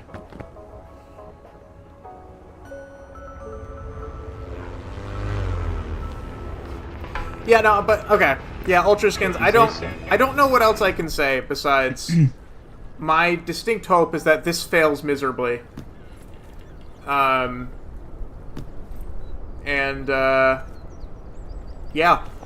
I hope that this is something of a turning point for people. That's the fact that I am encouraged by the fact that so many people are like, what the fuck is this? Because, like, you know, there's been countless times where I see something and, like, my patience is so out the window because I'm just sitting there and I'm like, man, I miss when you had to collect all the skulls in the Halo 3 campaign to get the Hayabusa armor. Now here I am having to pay $19 for a skin. Like, it's... I was already, like, so done with the modern live service free-to-play industry. My hope is that this brings everyone else slightly closer to also being so done. I just don't get why anyone was surprised when they cost $35. Like, I knew they were gonna cost that. Like, of course they are. God, I saw so many people comment that they thought they were gonna lower the prices of legendaries and that ultra skins were gonna be the new 1900 and then legendaries are gonna be only 1,000 and then epics are gonna be like 500. And I'm like, why would you ever think that?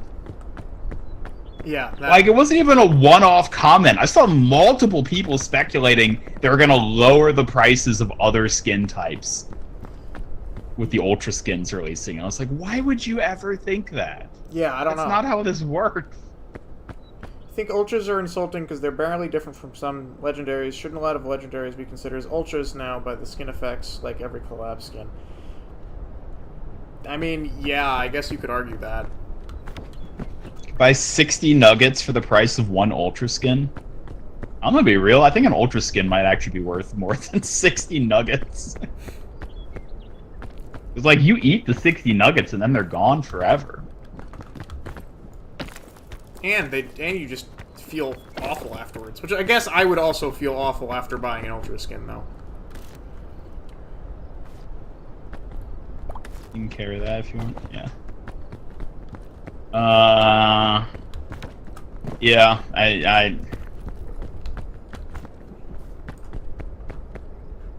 What was that?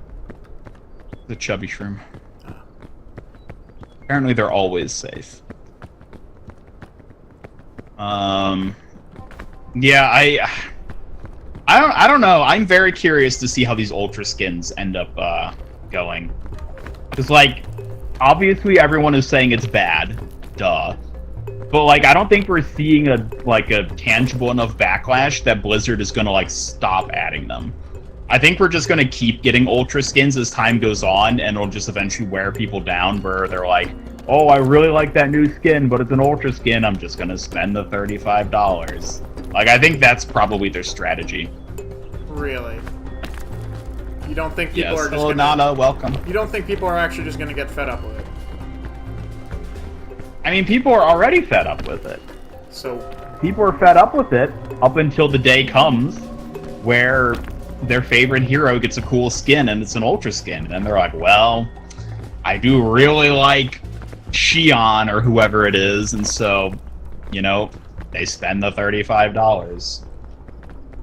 Thank you for the hydrate. The other thing I thought was so funny was the blog post Blizzard put out talking about Ultra Skins, Mhm. where they're like, Ultra Skins allow our artists to really go all out with the detail. These skins, where it's like, they frame it as if like they're only allowed to put effort into skins if they're an Ultra Skin now, and it's like, Okay, yeah. Yeah. Okay. Yeah, And I'm sure that that Ultra Skins are enabling you as creative artists. Mm-hmm. Oh yeah. Yeah. Nothing enables an artist like being told, you need to make this much money, and you need to make it for this hero, and it needs to be this theme. Yep.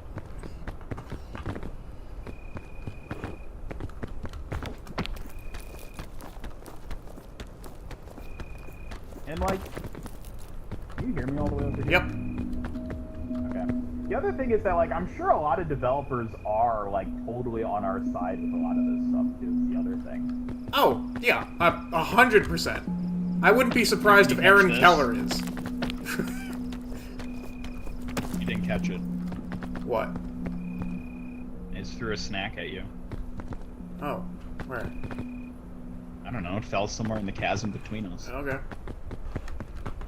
No. I 100% agree with you. I wouldn't be shocked if Aaron Keller agrees with us. It's like, but you know, corporate shit. You know, Here, it's. catch. Where are you? I don't know where you are. Oh, there you are. Wait, where'd it go?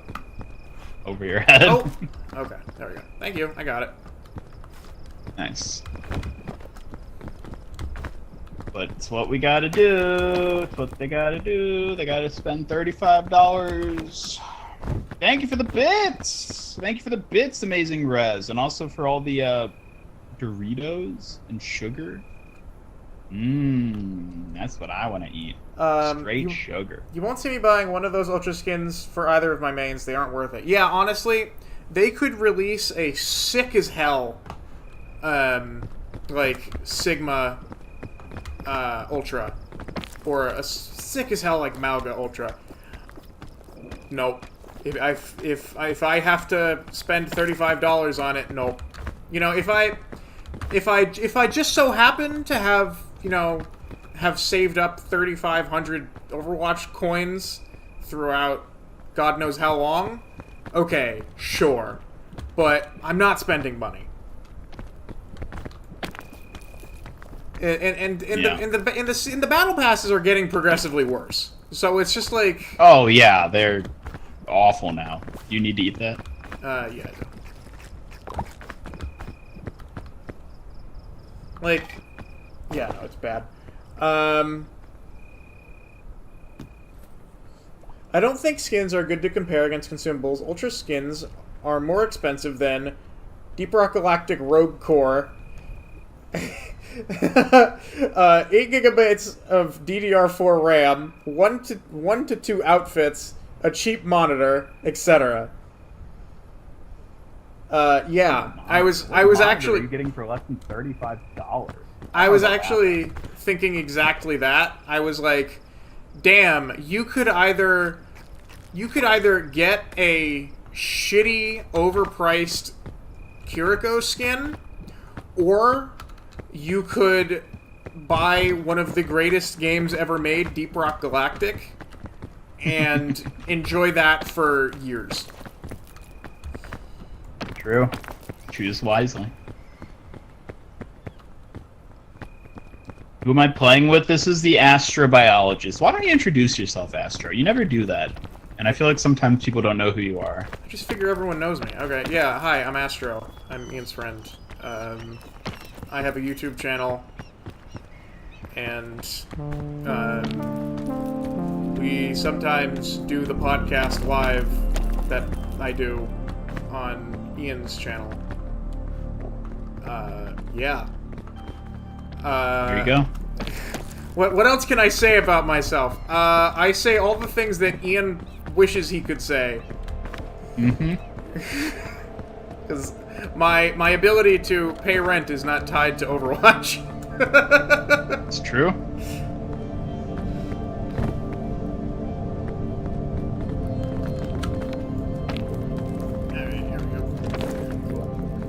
Yeah, I don't know. What else is there?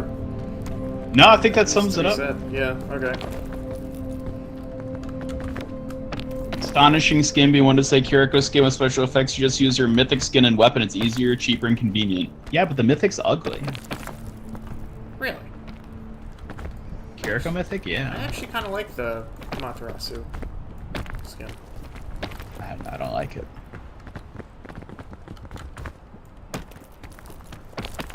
Same heroes every time. They don't fit the season's theme anymore. Nope. That's a problem. Yeah. They'll just like try and force a theme that doesn't work with Juno onto Juno. Like, it's like, this theme would totally work better for, I don't know, Torbjorn, but nope, we gotta somehow force it onto Juno.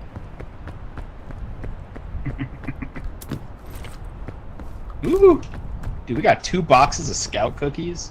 Hell yeah. Oh. Don't eat them. Okay.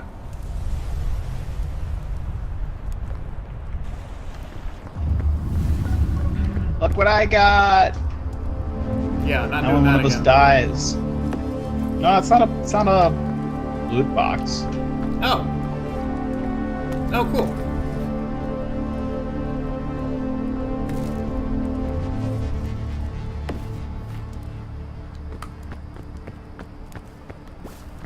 This is some good luggage we found. Honestly, we're doing like really good loot-wise. I'm so excited to just step on one explosive shroom and instantly die. Yeah, totally. He likes Doritos and he does pottery on Tuesdays. I actually do not like Doritos. I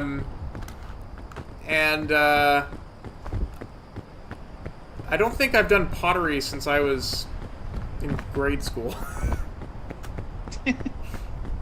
But you did do it in grades? I did do it in grade school. I did it in grade school in summer camp.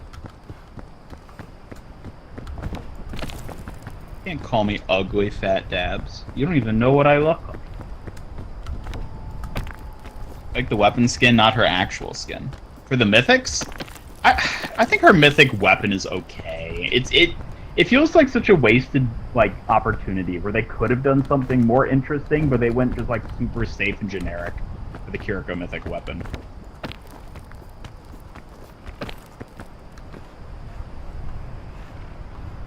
Think we can get up there? Probably. If only we had a... Oh. Okay. Well, give me a minute.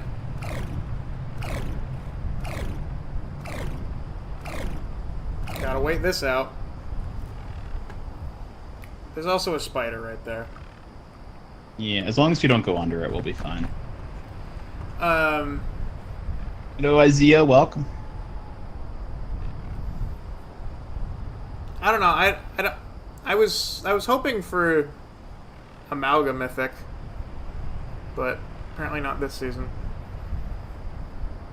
The Ultra skins struggle to sell. They might resort to making them for the starved heroes. As a Lucio main, if you got one, you damn near struggle between morals and finally getting something for your character. I don't think they would do that. I think they would just not do that. Like, I think they're only ever going to make Ultra skins for, like, the characters that are really popular. Because it's entirely about, like, potential activated, like, consumer base. Like, that's the idea. Yeah, I don't know. That sort of language makes no sense to me. It's just. Yeah, I don't see. This is the thing. This is words from someone who didn't go to business school, so doesn't know the actual terms, but has worked in a business type environment long enough that like I've picked up on the patterns and trends. I just don't know what they're like officially called. That's the difference. So. But it's different with me because the difference with me is I hear words like that and I just instantly stop caring about anything you have to say. Oh right, any normal person would. So I just hear that and I'm like, oh, you're just an asshole. Okay. Make sure my backpack doesn't fly away. I'm trying. Boss, I'm trying here. It's, I'll go get it.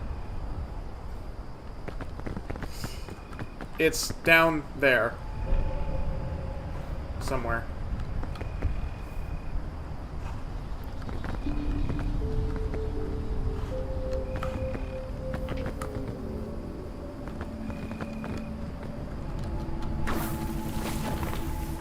If only I hadn't just used my rope. Alright. Alright. Yeah, no, it's different with like the business majors at my university, because like generally, at least at my university, they go to business school, and I talk to them and they're like, wow, I hate this shit. Yeah. But a lot of the time, in other situations where I hear words coming from these people, my instant thought is, oh, you're like some sort of goon. Okay, got it. Twitch chat wants to know if you can see their chat. No. Okay, there you go. No, he can't see you, chat. Can't hear the name of the upcoming collab without thinking of the Yakisoba collab. That's exactly what I've been saying. That's why I call it the Yakisoba collab, because I don't know what Yoasobi is. Yeah, I don't know what Yakisobi is. So, like... I'd never heard of Yoasobi in my life. Which surprises me how many people in the Overwatch community I've seen who, like, are genuine fans of them, like, pre this collab. I'm like, I've never heard of this in my life. I'm, like, surprised how many people know what this is. What is it? Is it like a band?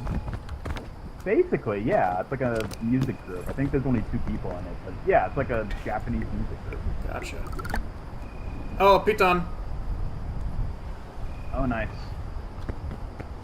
I can carry it if you don't have space. Yeah, I don't have any space. Okay.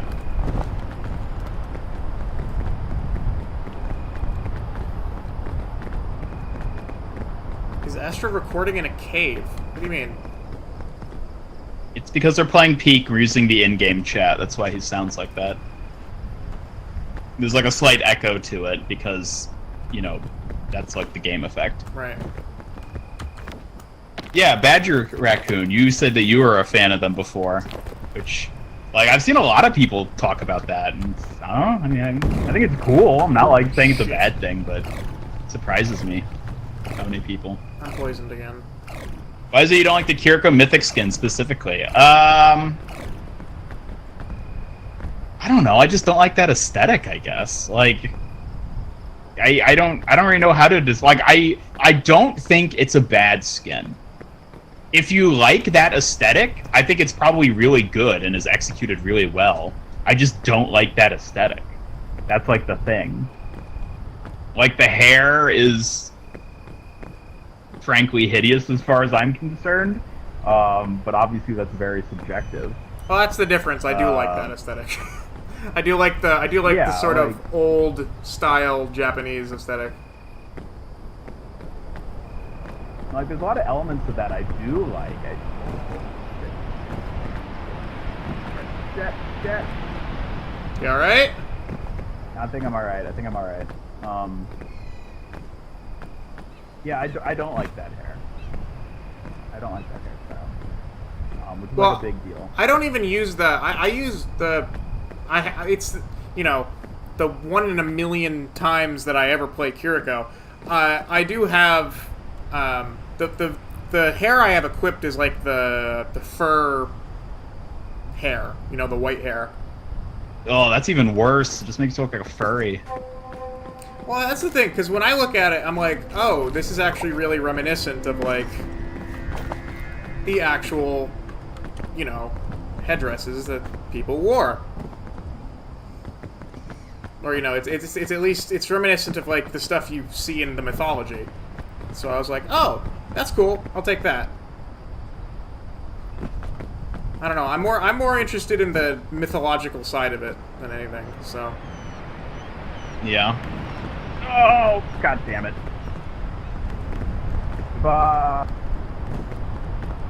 Seriously?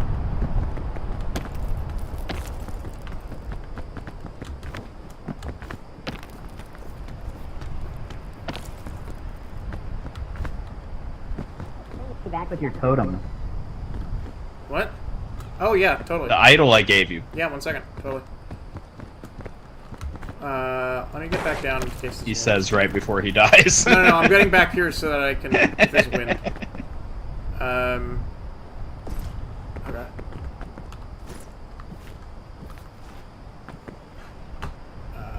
Okay.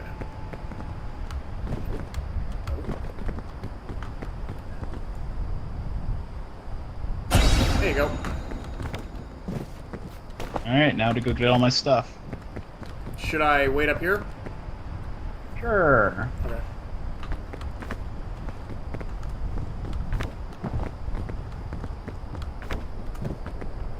They do anime OPs. What does that mean?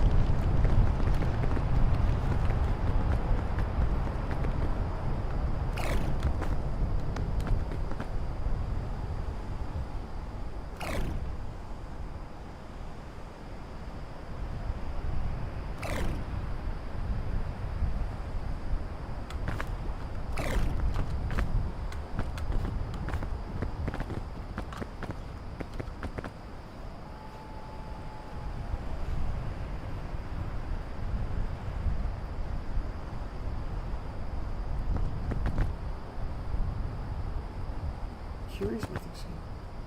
Opening songs. Oh, like, the Pokemon theme?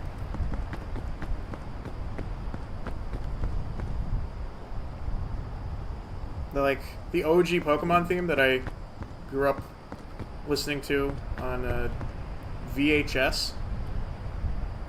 Because I had, like, a few random Pokemon episodes on VHS growing up.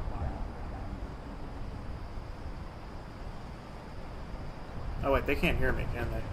Because they're going off of Ian's audio.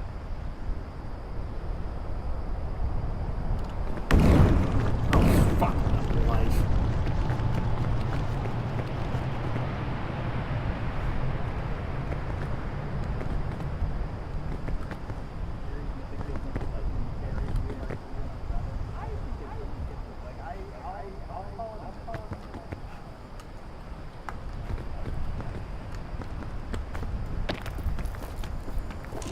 Where are you, Ian?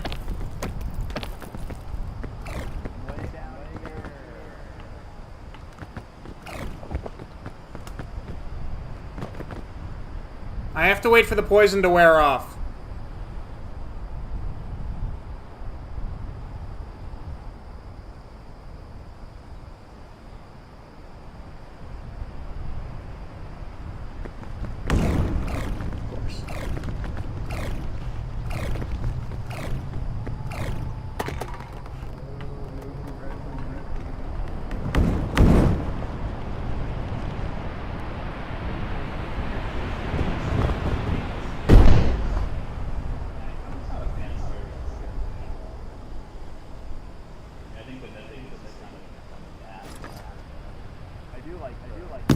Again, I think it looks good, but like, you know. I passed out from poisoning and got flung off the map again.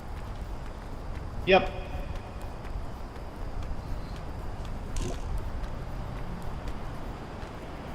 No, I was asking. Anime openings. So, like the Pokemon theme? You know, like the I wanna be. That's the only anime you know. Best. I mean, basically, yeah. I mean, I actually did.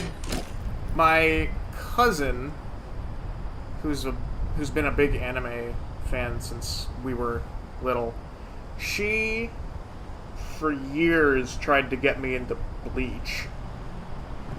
Oh, yeah. So I actually do kind of know Bleach.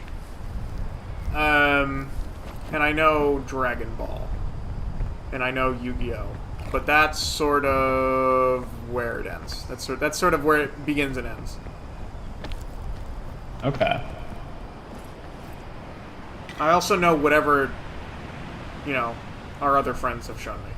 So I know Konosuba and stuff like that because I've been sat down. The ever important Konosuba. I've been sat down and told to watch it. As you're speaking to a wall. I was. They're talking about, when you were up there, we couldn't hear you. You were just responding to chat, and we couldn't hear what you were saying. I literally was. I was like, oh, right, wait, they can't hear me because they're hearing it through Ian's audio. Mm-hmm. Which, honestly, maybe we should just use Discord for this. As much as I love the in-game chat, I don't think it's, bad enough that we actually necessarily need to, but, it's at least funny that, we're trying to have a podcast and, half the time we just can't hear each other. Right. I think it's funny, but... I think it's funny. Yeah, I don't know. Kree is the worst mythic. I think it's a lot of bad mythics. Alari's. Woo! Is that the one this season? Yeah. I don't keep up with... If it's not a hero I play, I don't know who the mythic is for, usually. Yeah. Ooh, he tried to kill me. What? Spider. No. This game really looked at the Cave Leech from DRG and was like, yeah, we should do that. Yes. Exactly. My Hero's a great starter anime, but ignore the fandom. That's what I do with everything I enjoy now. Ignore the fandom.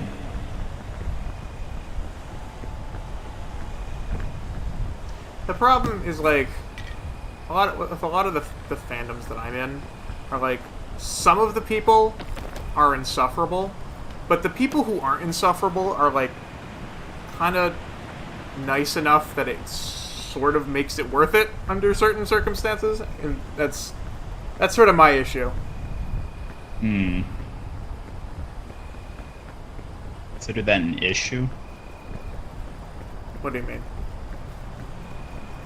We see you said that's your issue. My issue is, with fandoms that I'm in, there's so many people who are just miserable, and so it makes you want to not have anything to do with the fandom. But then I see, yeah. But then there's enough people who are really cool that you're just okay, wait, I actually can't just completely ignore it.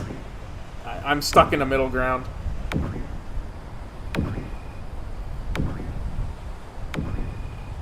What is your game plan here?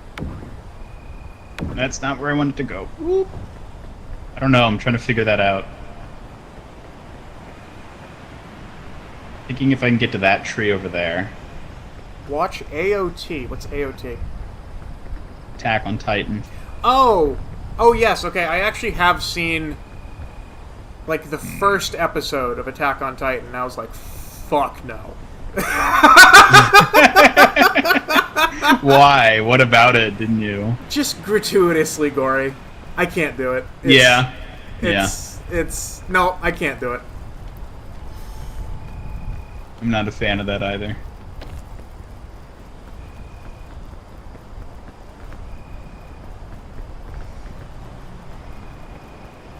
Well, we might be fuckeroni.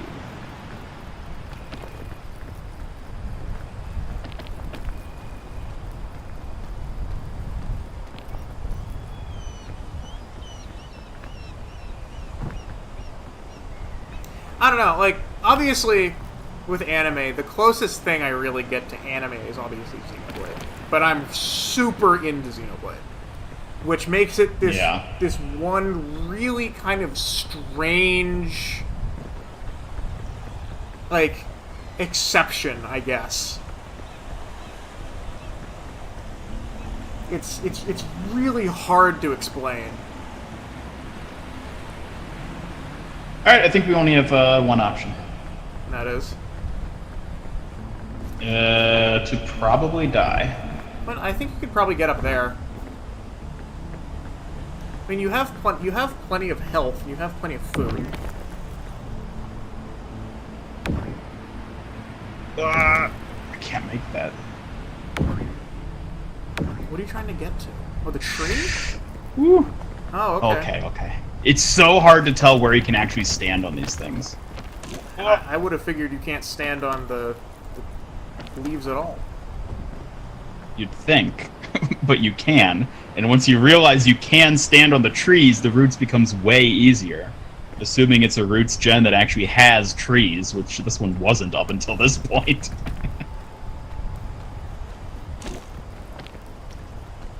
Okay, we need to get... Oh, there you go.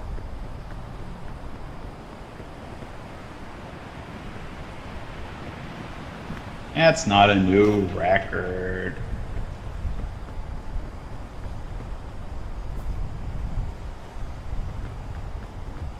No, that is not a new record. Especially not for me.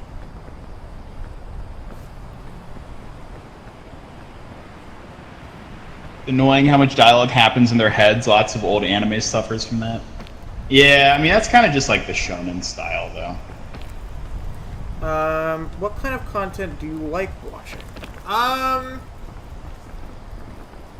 don't know. Maybe this is worse than anime. I do love, like, the Vivian Madrano stuff. What is that? Like Hazbin Hotel and stuff like that. Oh, really? I didn't know you were into that. Yeah. I love that stuff. Digital Circus? Never could get into Digital Circus. Ness loves Digital Circus. I tried it. I couldn't get into it.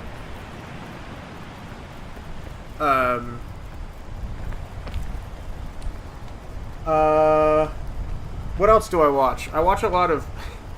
This is the problem. I don't really watch much TV, but the vast majority of my media intake is video games. But as for, like, TV shows, I love, like, The Legend of Vox Machina. Let's see. I love... I'm really liking Avatar: The Last Airbender Season 2.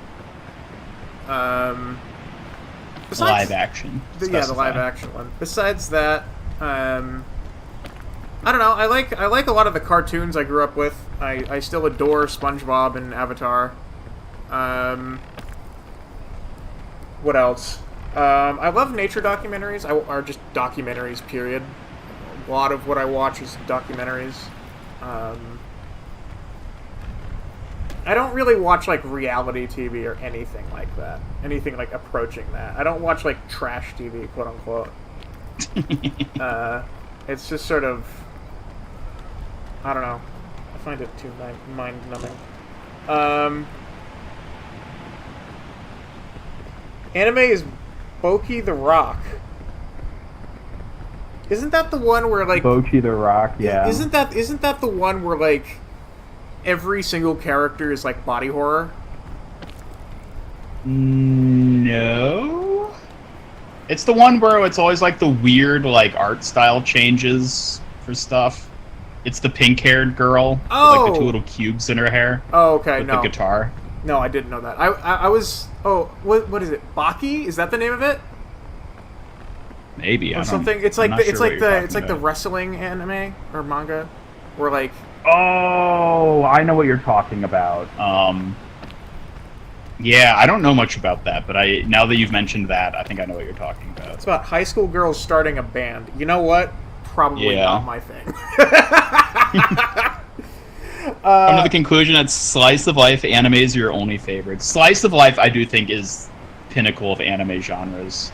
Slice of life is, like, the exact opposite of anything I would want to watch. I am the sort of person who is, like, I don't... You know, I'm obviously very interested in, like, what is going on in the lives of my friends and my family. And I care deeply about that stuff. But, like, some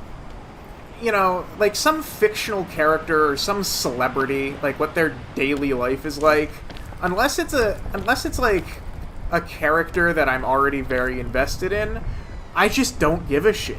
It's like, I have no interest in watching a series about the everyday life of this anime girl in high school. Like, it's just, I find that mind-numbingly uninteresting. Attack on Titan is a bit gory, but I promise you'll get into it. There's a reason the main character won the anime award for both protagonist and antagonist. But this is the problem. I can't get past the gory. It's, you know, a lot of people just have, like, stuff about, like, a piece of media that they just kind of can't get past. And it's really person to person. It just kind of is that way. Unless it's like Mortal Kombat, where it's kind of played up for like gags. I can't do the gratuitous gore. It's I just don't enjoy it. I don't enjoy looking at it. It's not only that I just don't enjoy looking at it. I'm just like, I just find it like disturbing. Baki, that's it. Baki the wrestling anime. Yep, that's the one. Where, like, every single character looks like body horror. Yeah, that's the one I'm talking about.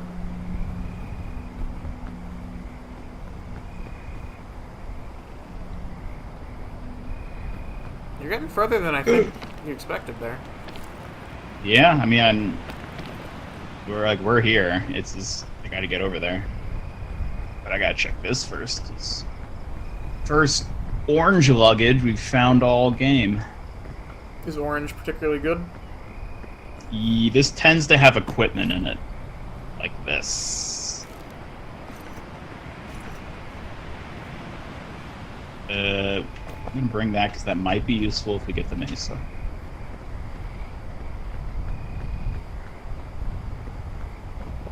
We did it! Yippee! Yeah, I feel like all my favorite animes are like slice of lives. The one exception would probably be like Full Metal Alchemist, which is obviously not slice of life. But like all my other favorite animes, I think, are slice of lives. Well, what I've been told is that as far as anime goes, the closest I could get to Xenoblade is Evangelion. Yeah. So maybe I should try Evangelion.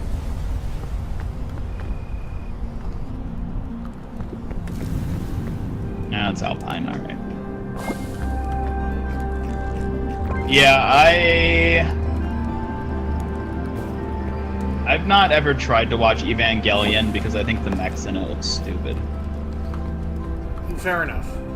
I'm not really a mech guy myself, but I've just been told it's similar enough to Xenoblade. And Xenoblade does admittedly have some pretty cool mechs.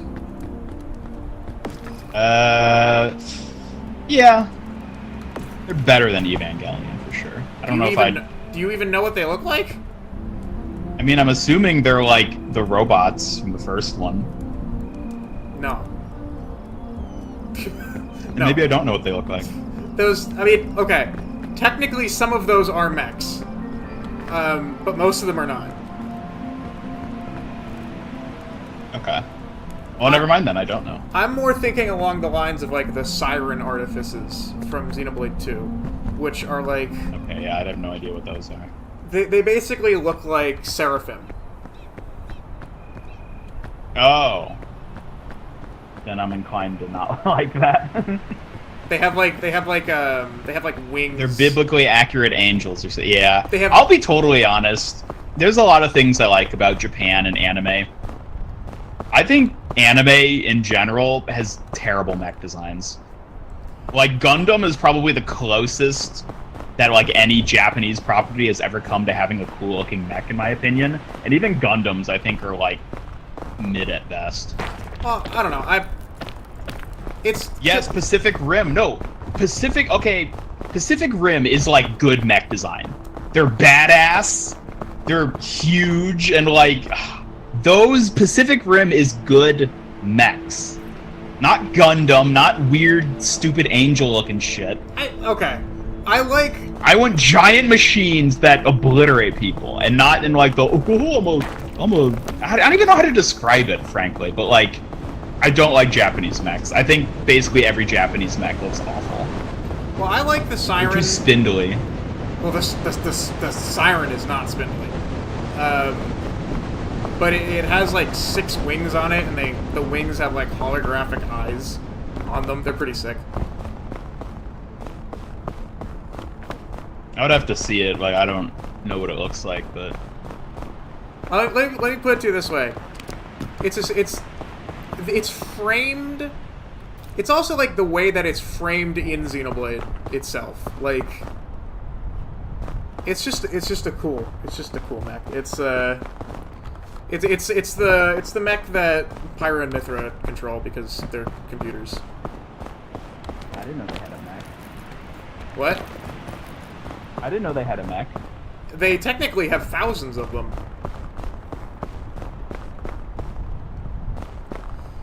But you know, they're like they're like remotely controlled because they're a computer. Thinking about it, I feel like Japanese like anime vehicle designs, period, are just kind of shit. They do tend to be a little much, yeah. They're like all over designed. Yes. Every single one of them. Yes. And I think over designing something is like genuinely one of the worst things you could do to a thing.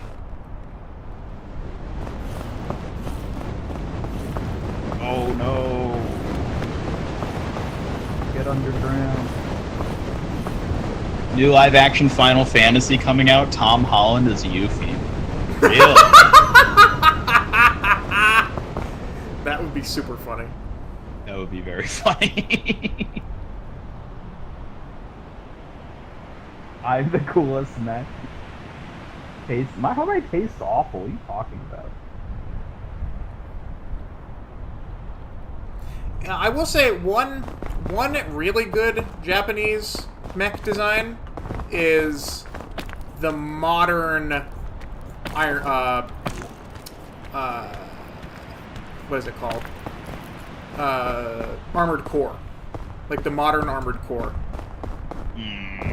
Yeah, I would classify that similar to like Gundam, where it's like of Japanese styled mechs, like those are the best looking ones. Because they look actually like viable in a military environment. Yes. They look somewhat like there's like a shred of realism to them instead of just being we're gonna make a spindly angel with like all these extra limbs and parts and shit all over it. Right.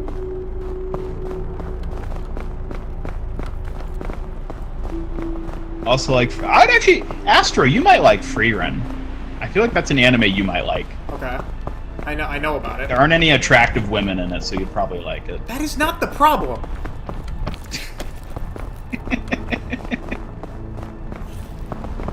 Brother, Xenoblade 2 is one of my favorite games of all time. That's not the problem. It's like... Right, which is why Xenoblade is such an anomaly for you. Yes. It's the one game you like that has, like, fan service in it. Yeah, I know. It's bizarre. Although, the difference is that Xenoblade 2 has it in the sense that it parodies it. It's, like, very sort of... For the most part, it's, like, it's very sort of critical of itself. Ian likes generic women? Excuse me? It's true, Astro doesn't like women. Most of my friends are women. You're not helping your case by saying that. Okay. Transformers is the best mech franchise. Well, A, they're not mechs. They're not mechs. They're not mechs, but yes, design-wise, peak. Transformers are peak, like, humanoid robot design. And that is technically Japanese. It is. I'll give you that. It originates from Japan. It's been heavily westernized, though, at this point. Just through Hasbro and everything, which is why, like, even if it originated as a Japanese property, I don't really think you could call it a Japanese property anymore. I don't think you would be able to call it a Japanese property since 1984. Exactly, that's what I'm saying. It's like, it's come so far that, like, you can't call it that. So, like, it's not like some gotcha to be like, oh, you like Transformers, or Transformers was original. It's not anymore, okay? It's not anymore. Do you need food or anything? Yeah.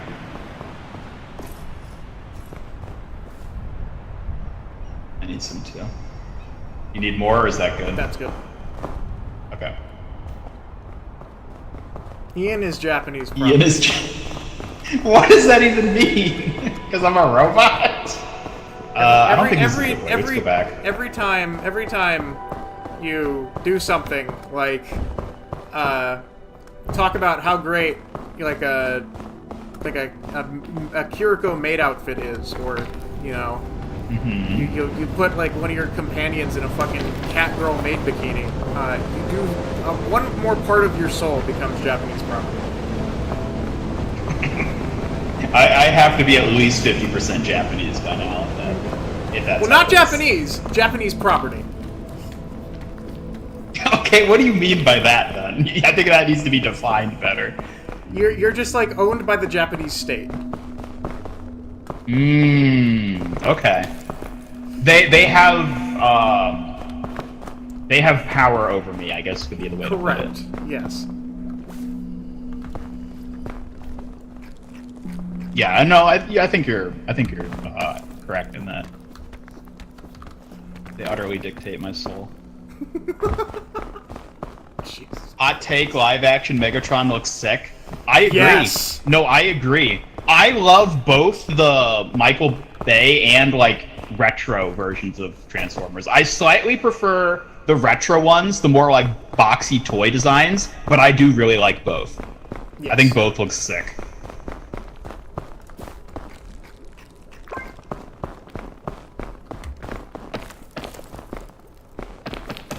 Yeah, Transformers is honestly, like, ideal mech design. Like, again, they're not actually mechs, but, like, humanoid robots, that's what I like them to look like. More, like, boxy and chunky and, like, very, like, tough. Well, you say that, but, like, one of my favorite... Like, you could throw them down a chasm and you'd expect it to be fine. Well, you say that, but one of my favorite Transformers designs is 100% Transformers Prime Starscream, who is like super spindly and has like stilettos. I'd have to look at that one again to remember how exactly that looks, but Real Steel also has peak robot designs. Yes.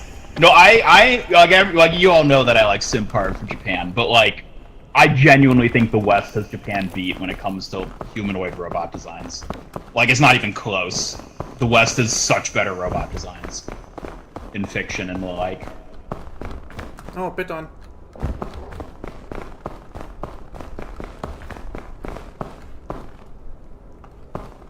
Over here. Yeah, it's one we can climb on. Actually, yeah, I'm gonna try that way. We might be able to loop. Yeah, I think we can loop around. Just be careful of that. What?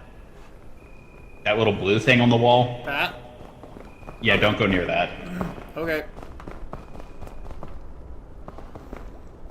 Ooh, this could actually be tough. Alright, I'll go first.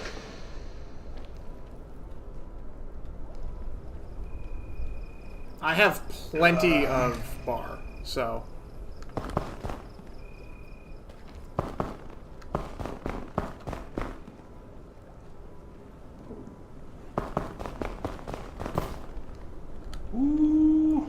Okay, I'll try to give you a hand, because I'd use some bonus stamina there. Definitely try to get to that pit if you can. Careful, it will break eventually. Okay. Okay. There we go.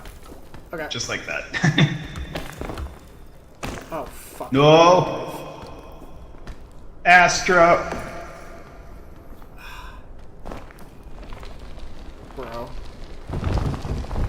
Let me know if you die.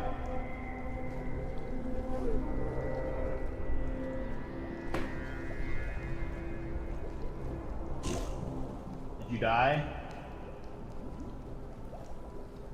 What the fuck? It won't let me die! You're good. Okay, I'm good. I'm alive. Ian, Yeah. I'm alive. Where are you? Bottom of this chasm with, like, half a pixel of health. Alright, give me a second, I'll come help you. Okay.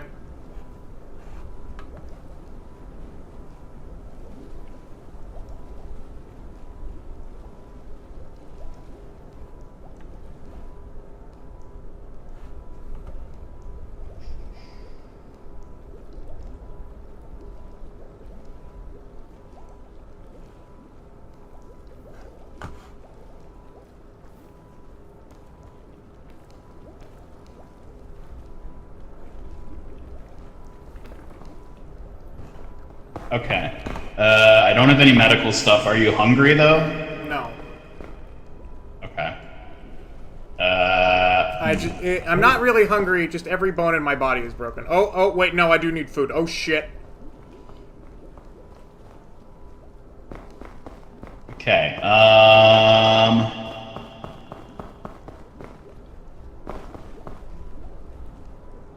this actually might be easier if I just carry him out. Oh, this is so tough.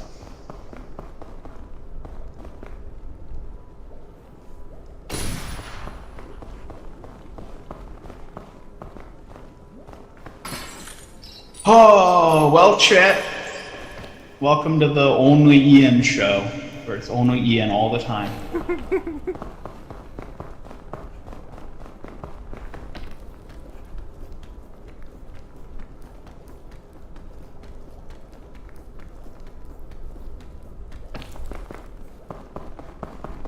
Oh, I just noticed the chest over there.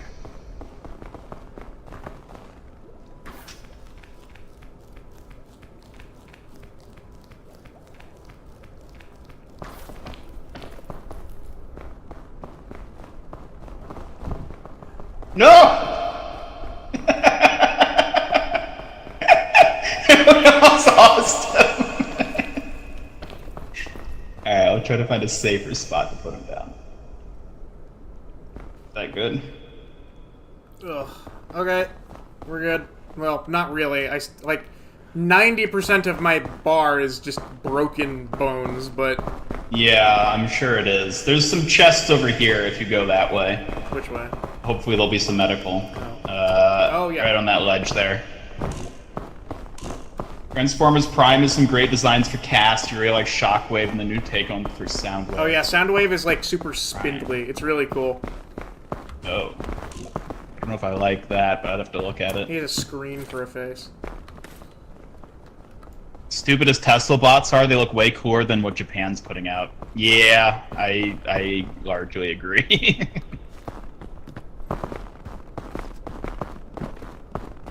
Alright, well, we at least got those bandages for you. I have 2 heat packs. What are these good for? Those prevent you from taking cold damage, like when it's blowing with the wind. Oh, cool. They're kind of useful. Lantern does the same, but it's not as useful. I don't know. We're not gonna... I mean, definitely hold on to those, because especially since you have really low stamina, you could easily get fucked by the cold if it picks up. Right.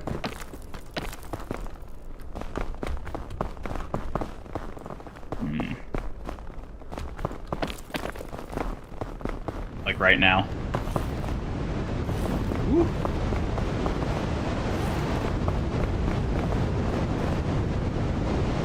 Astro surviving a single mountain and peak challenge impossible. Yeah. No, I don't deny that. Hello, Richard. Welcome. Well, we basically did the whole, like, podcast at this point. Like, we've covered everything topic-wise we had planned. Yeah, pretty much. Now we're just sort of yapping while trying not to die. Yep.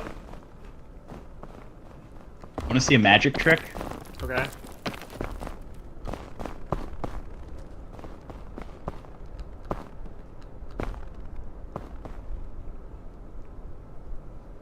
Huh. Well, ain't that interesting.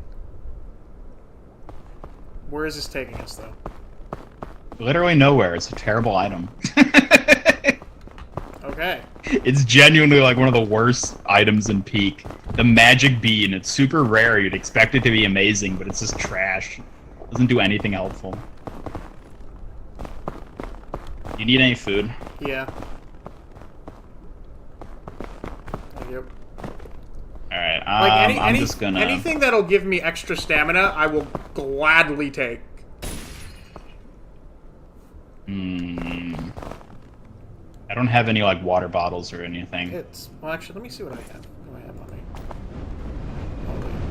me? Okay. Oh, you have 2 marshmallows in there! What are you coming to me for food for? I forgot.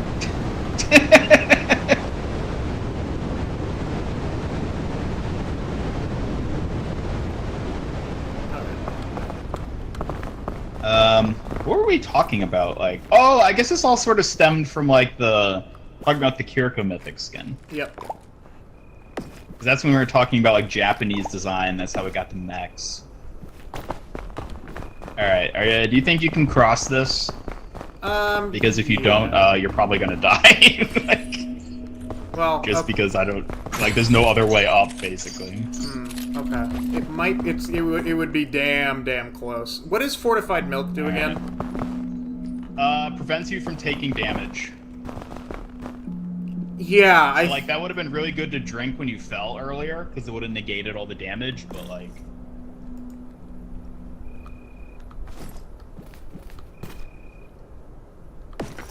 I would say eat both your marshmallows so that you have as much bonus stamina as possible. I did, yeah. And then try to cross.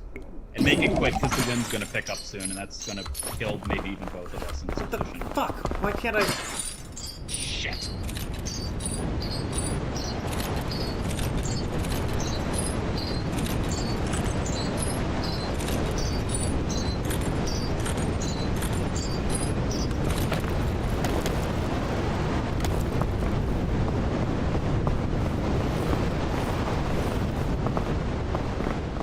Oh my god, you made it. Oh yeah, you used the heat pack. Yep.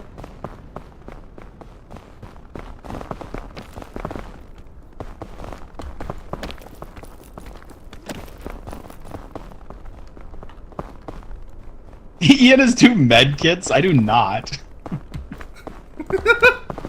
I would actually scream at you. Oh, but we got a chest here. More fortified milk. I would not risk using a cannon here. Okay.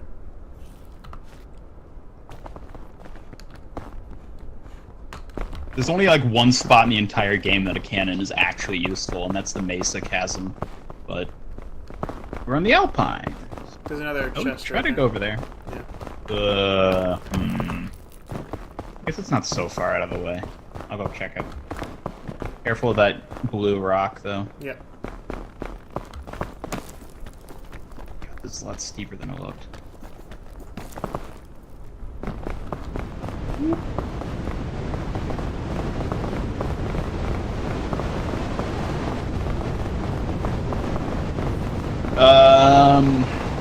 What were we saying? Oh, I guess we were just talking about Transformers and stuff. I don't know. What else? I mean, is there stuff to talk about with Overwatch? Chat, what do you all want to talk about? I mean, what are your thoughts? That is sort of hopes what the and point dreams? of this is, yeah. What are you excited to keep doing in Season 3 of Overwatch? Well, actually, wait. I think Ian Ricardo asked me about the stadium reworks. Oh. I actually haven't seen them. I don't know what they are.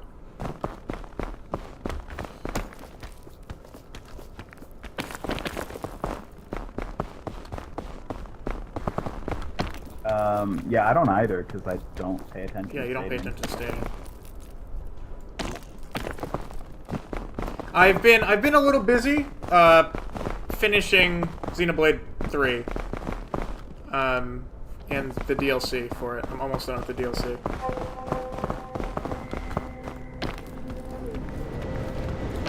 You're still injured, right? Yep, very. Here. Whoa, that's big.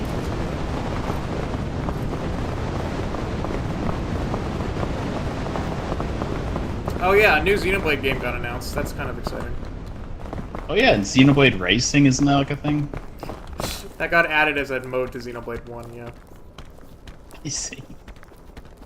like Xenoblade cart, basically. Can you make it up this way? I'm trying to. So yeah, I finished Xenoblade 3 a few days ago. It's fine. I don't like it. It's a good game. I don't like it as much as 1 or 2, though. Genesis, I'm excited for, if for no other reason than because, like, it definitely looks like Numa and Logos are going to be in it. So, which is fitting. It's coming out. That is, but It's coming out in 2027, which is Xenoblade 2's 10th anniversary. But it looks like it's probably going to have Numa and Logos in it, which I'm very excited for. Numa is Pyra and Mithra.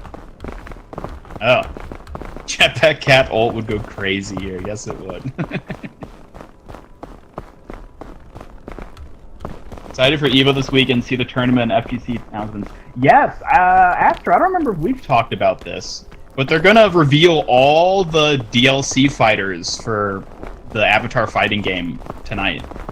Oh, I thought that hadn't even been determined yet.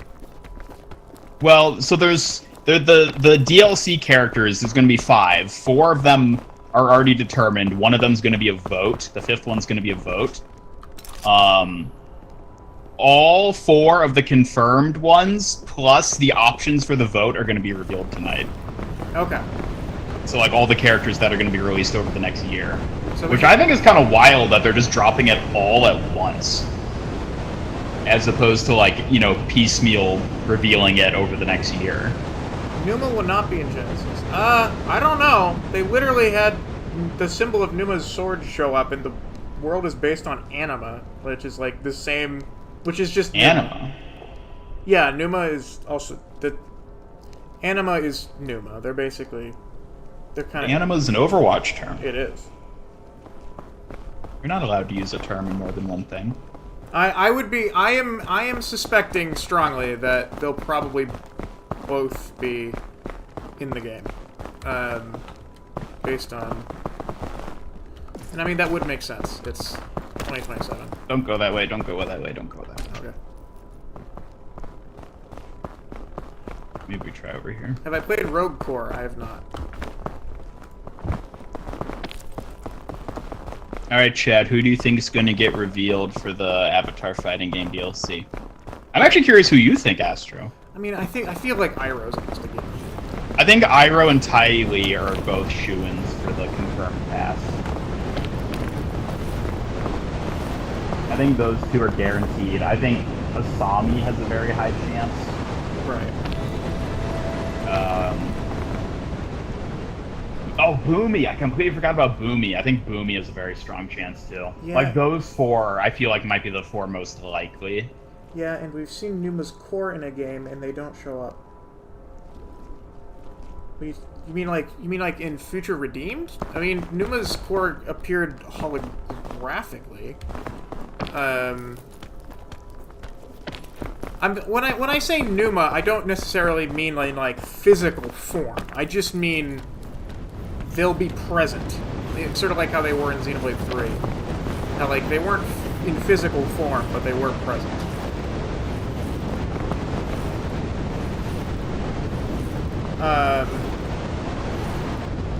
Yeah, I would say, like, Boomy seems likely. Iroh's a shoo-in. Ty Lee's like a shoo-in. I do need food. Okay.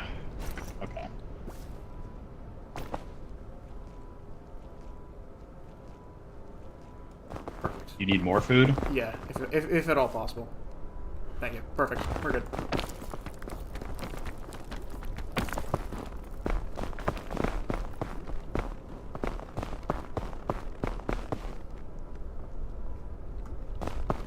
That said, though, Richard, I would not be surprised if she does show up physically. I'm not saying I think that's the most likely. I'm almost certain she'll be involved, but I also would not be surprised if they show up physically. Considering the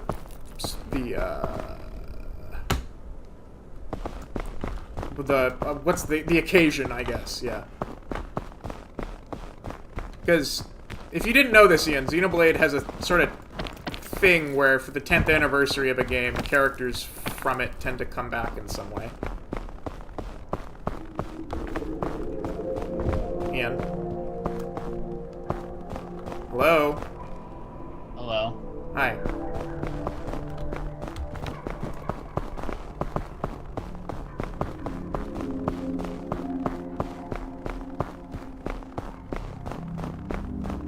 Anima's not an Overwatch term. Yeah, it's the anima weapons for the Japanese heroes. That's where the term comes from. Yeah, Genesis looks like it's probably going to be. I mean, Ionios was not a Dyson sphere.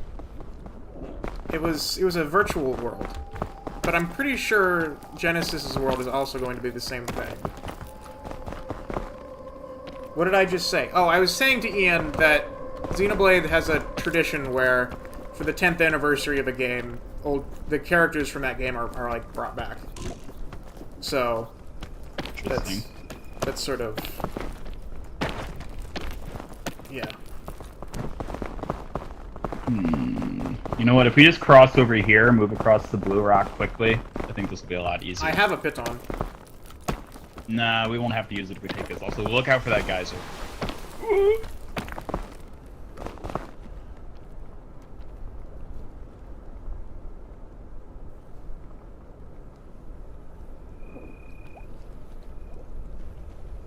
Yeah, Anshar, I'm pretty sure is the name of the world in Genesis. I'm pretty sure it's going to just be a digital memory space, or virtual memory space, like Ionios. It has the same, like, glitching effect when, like, the transformations happen, as, like, with Ouroboros and Mobius, so... And obviously that's in reference to, like, the fact that Ionios is, like, within... It's, like, the result of a computer, basically. So Anshar seems like it's very likely the same thing, which would probably imply it's also related to Origin in some way, which wouldn't shock me. Hello, Ness. Welcome. Oh, fuck.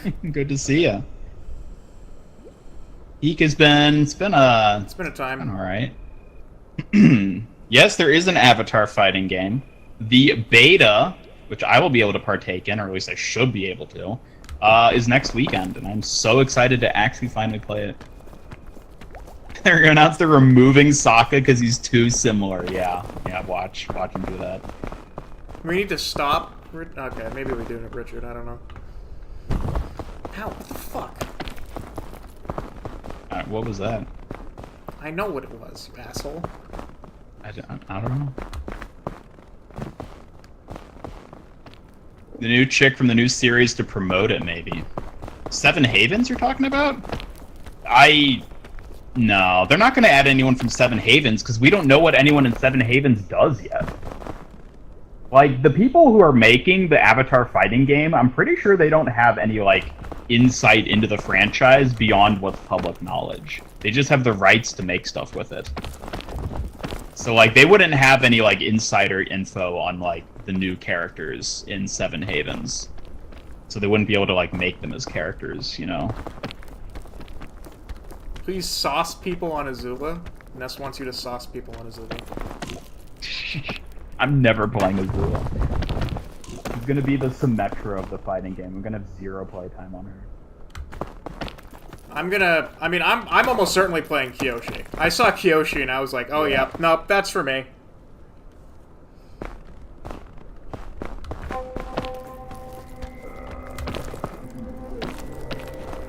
I'm kind of stuck.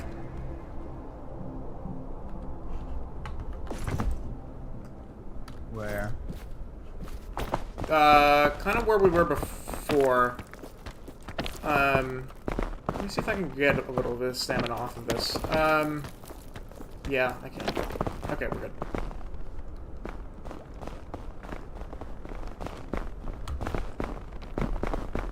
No, I saw Kyoshi's like, here's Johnny ass grab, and I was like, yeah, I'm playing her.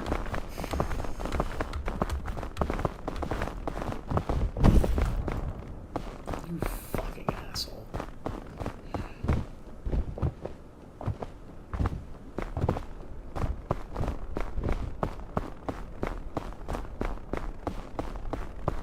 The only clips you've seen is when Azula gets played. Yeah, it's because that's all everyone talks about.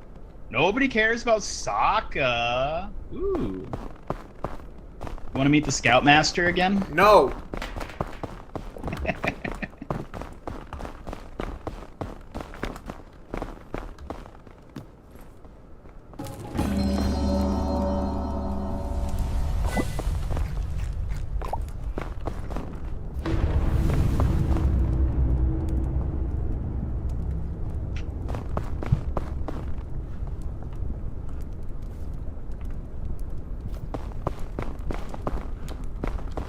Alright. We got pretty shit loot up here, but alright. Caldera time! I'm gonna sleep through this. Who the hell is Sokka?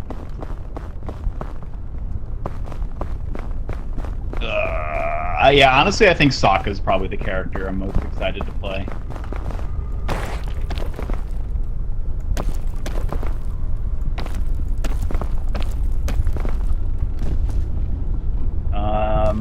Toph and Sokka, like, honestly, it comes down to them. I guess Aang.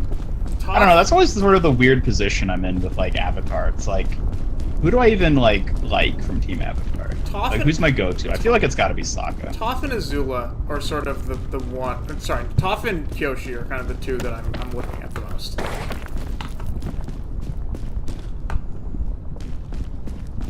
Especially because Toph can literally bring the corner to you. which is crazy.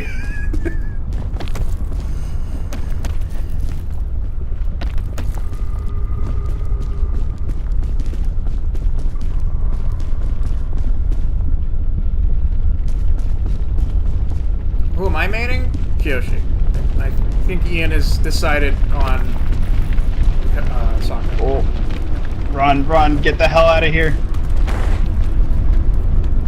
Yeah, I mean, I want to play a lot of characters, because, you know, one might, like, resonate with me that I don't even expect, but, like, the big ones I'm looking at are Sokka and Toph. Honestly, Korra's playstyle looks kind of interesting. I want to play her, too, and see if she clicks. My understanding is Korra's a glass cannon, which is kind of interesting. Yeah, but she's definitely, like, a heavy hitter. Yeah. Ready to go? Yeah, it's Child Toph. They're all like the ages they are in the like respective series. I guess Kyoshi might be like a kind of exception to that. Yeah, Kyoshi's the age she's in the books, which is interesting. Also, all her supports are from the books too, so she's very much just like a. We look to the books for inspiration on this. Also, how about you know what? Never mind. I don't know.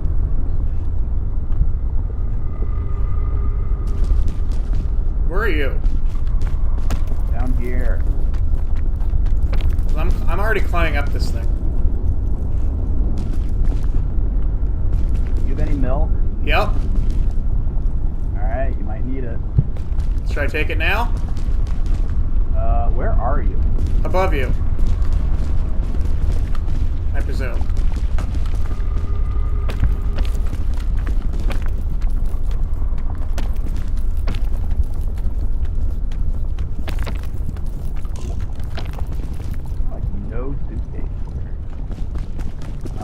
Can you get to this side of the pillar? If I get to the top, I can do that. Yeah, let me try. Shame they won't get skins. I know. There's gonna be 0 skins with this 2D game, but at least the animations look hella dope. What do you mean skins? In the fighting game. Oh. Yeah, like, you know how like in Smash Bros. There's like different outfits. Well, there's three colors. Okay, well, recolors, but not like. I was thinking like, you know, Villager, Bowser Jr. type, like different characters. Oh, no. Changes. Yeah, no, not like that. You can either use your milk to just become immune and jump down, but wait for the lava to go down before you do that. Okay. So you don't end up in the lava. That's what I did. I just drank my milk. Alright, lava's down far enough. Alright, so if you just drink the milk and jump, yeah. Oh, I forgot you ragged off. You fall. Yeah, you're fine though. You don't take damage. Honestly, I love doing that. I love milk just so I can yeet myself off the cliffs. Alright.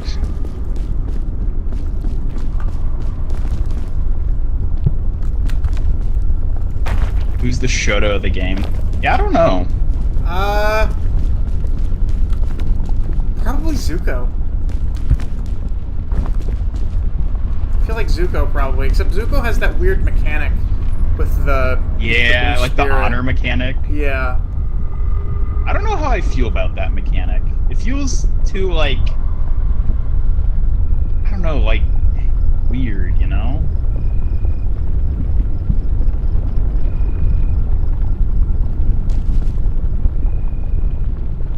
Loves milk. Who doesn't love milk?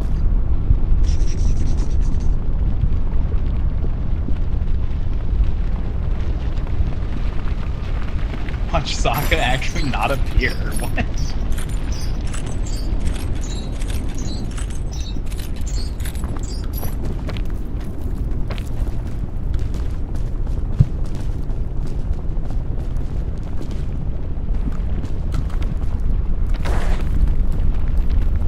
Okay.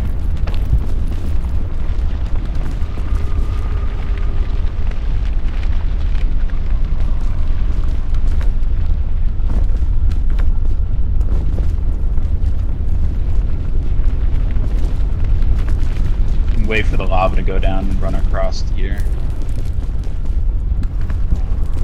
I'm slightly on fire. Yeah, let's go up a bit.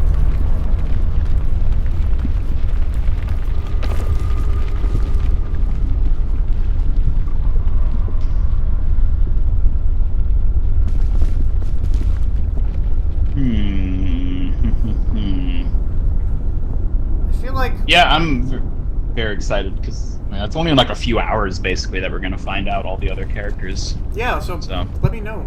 I'll watch it with you. I'm actually unfortunately gonna be busy tonight, so like I'm gonna have to like watch it after the fact. Oh, okay, where can I watch it then?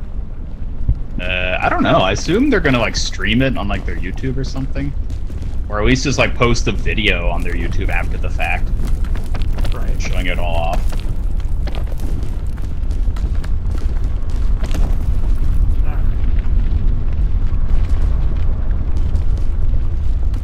All right.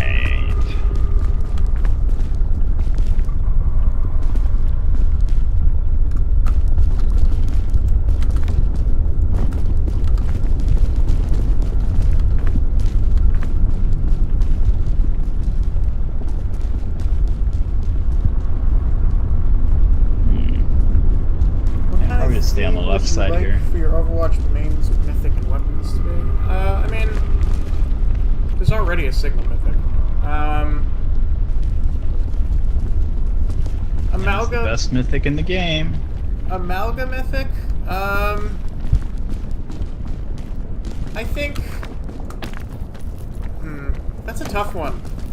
I think probably some sort of, like, play on, you know, him being called the Demon would be cool.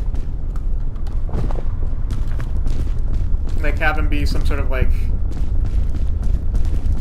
You know, like those Horsemen of the Apocalypse skins? Something like that. Okay.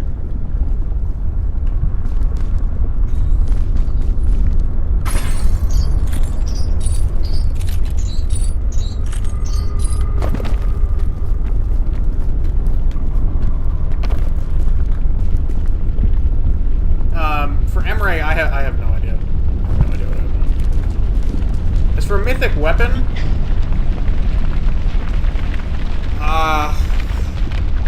that's even harder. Yeah, I genuinely just have no idea. Ian has a life? What? I know, doesn't it suck? To engage with physical people. It's awful.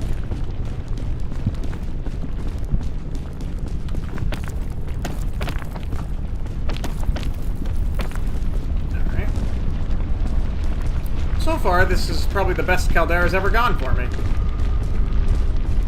I'm telling you straight up, Caldera is the easiest map in the entire game. Really? Yes, it's even easier in the shore.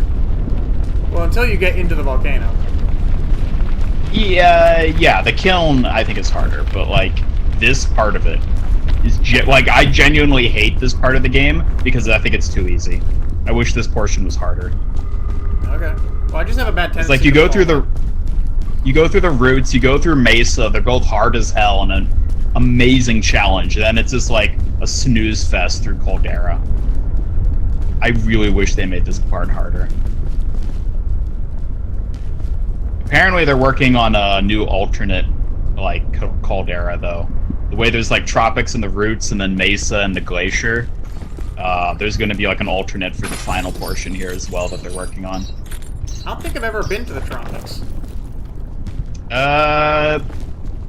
Count yourself lucky, because it's just a worse version of the roots. And by worse, I mean it's just objectively less fun. It's probably easier than the roots, but it is way less fun to play. It's so boring. And Mesa. Have you been to Mesa? Yep. Okay, I much prefer Mesa over Alpine. Yes, same. Because again, I think it's just way more fun. I think it's harder. Actually, I don't know. Alpine can be really hard at times. But I think Mesa is just a lot more fun to play through. The first time I played this game with, Jazz and Diego and Ness, it was on Mesa, and I got blown around by a tornado for like a solid minute. I love it.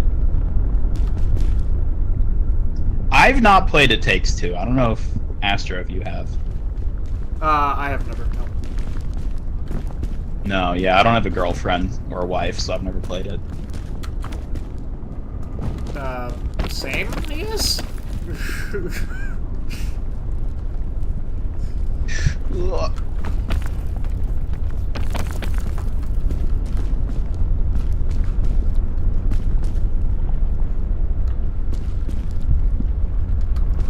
want to cross the lava, you better hurry. I'm waiting for it to go back down. What are your thoughts on Sigma getting a binary solar system mythic skin? Like, one of his spheres is a star and the other one is a black hole with an accretion disk. Surrounded by Dyson ring. I mean, that sounds sick as hell. Like, honestly, I never thought that, like, Pseudo-Emperor Palpatine mythic was fitting for Sigma anyways. So, I mean, it's a good skin, but I don't think it thematically fits him as well as I think Blizzard probably thought it does. Well, you're wrong. I would take. I didn't say it's a bad skin. It's a good skin. It's definitely.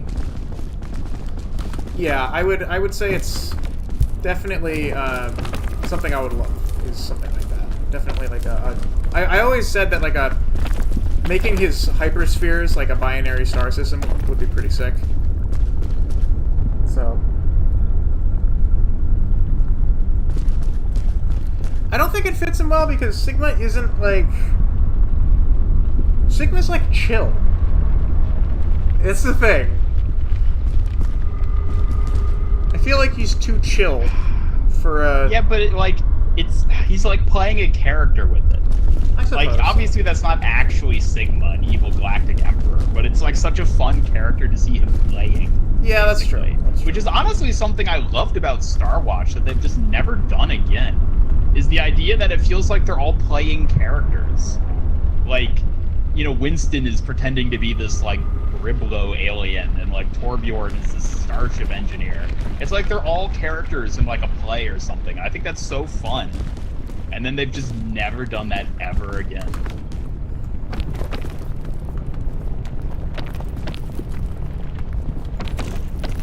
Yeah, exactly, Richard. Exactly. It's fun.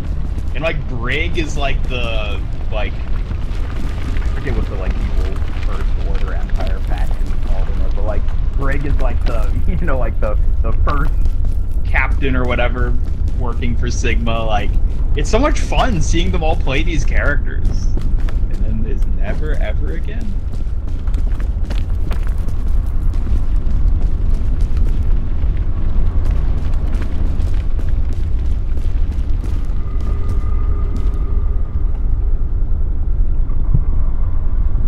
Royal Guard. Okay, that's what it's called. Yeah, the Royal Guard one. Infinite Empire, that's it, thank you.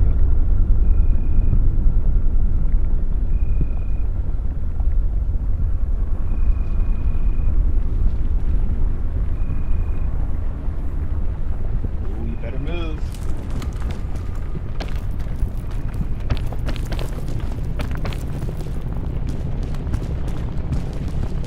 Oh, yeah. I didn't even see that. Good call.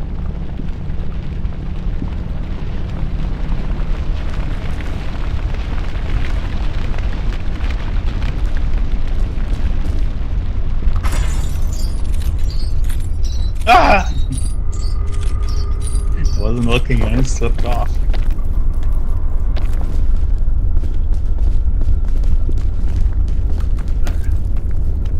There. You. Alright. Yeah, Darth Vader would have worked well for Genji. 100%.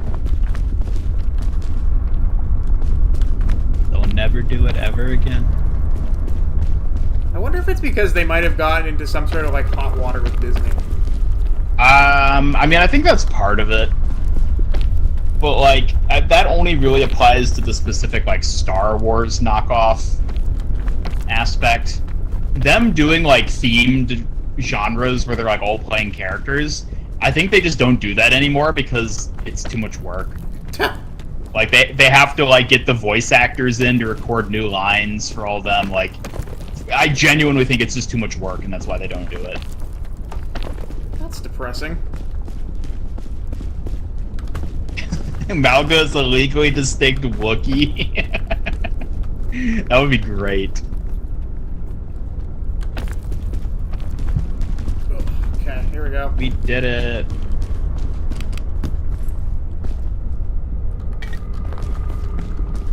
Hmm.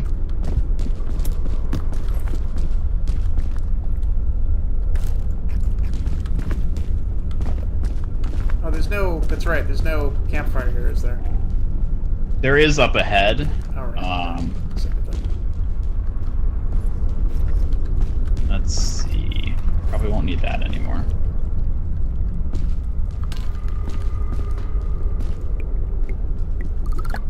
Chain launchers are good. Traversal stuff is good.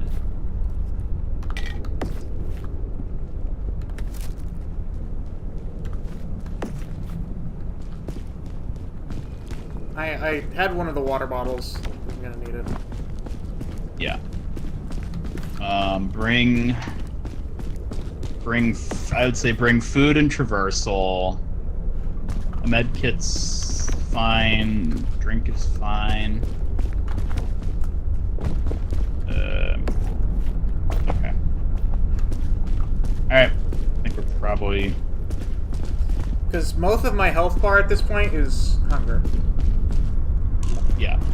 I mean, there'll be a marshmallow for us up here. Yeah. So the 3CHO situation, yeah. But like, I don't know if it was limited to just 3CHO or if like the entire theme of the season was like an issue for them. What is this?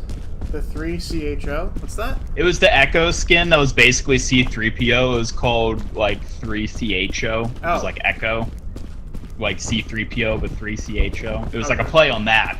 But then, like, after the season ended, they changed the name in-game to just Automaton. and deleted the original comic where she was referred to as 3CHO. You're kidding me. No, they did. I'm willing to bet it's because, legally that got flagged as being too similar to actual C-3PO, so they had to get rid of it. Well, isn't it a parody though? That doesn't that fall under? You would think, and yet evidence points toward it being that they were forced to delete it for whatever reason.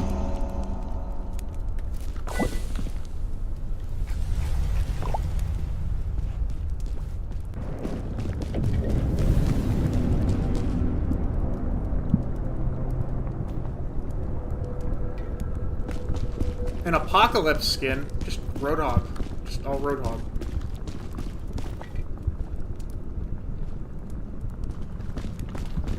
You know what? Here. I mean, an Apocalypse theme might be Ian's favorite. It could just be like straight up Mad Max.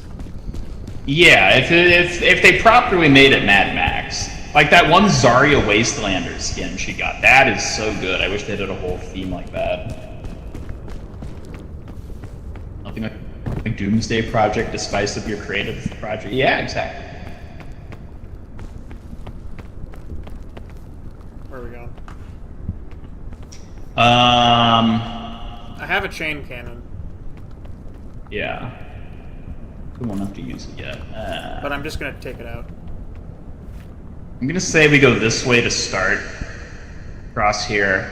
Gotta kind of go up there if possible. And ideally get to that luggage. Okay. We'll have to see as we go though, because it's hard to tell exactly what we're gonna... I'll just follow you. Like what the train's gonna be like. This doesn't look too bad though in terms of traversing it. It's certainly not like the last one we did. No. Be careful because that'll eat you. It'll... Oh my god, Astra.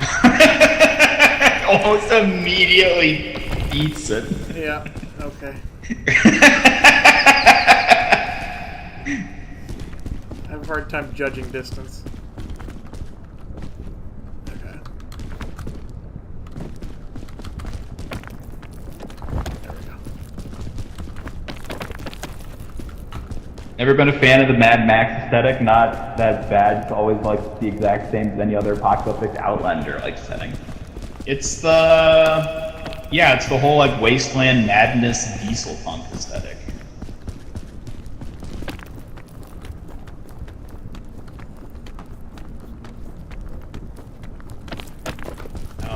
Okay, I guess we can climb up that way.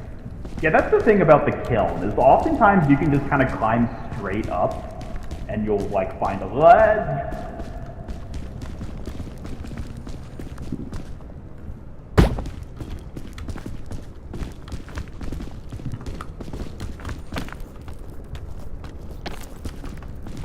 How you doing? What? I'm good.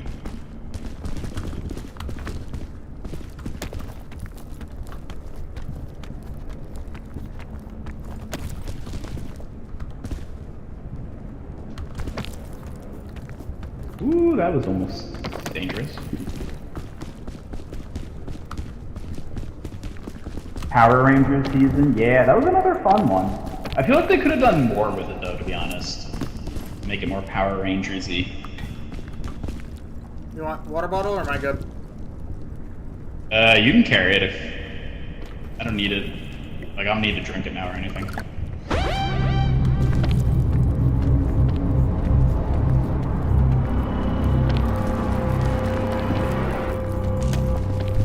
Whoa, whoa, whoa, whoa, whoa. I like how you're wearing sandals. Yeah. Mountain climbing in sandals. Yeah. That's a So good idea, great. right? Yeah. No wonder I'm so terrible at this. What if we got a mountain climbing hero that could like climb and have like a bunch of cool mountain climbing aesthetic? That'd be neat, right? Yeah, aesthetic and nothing in, reflected in the kit. I'm putting down a flag here. All right. Ooh. Ooh.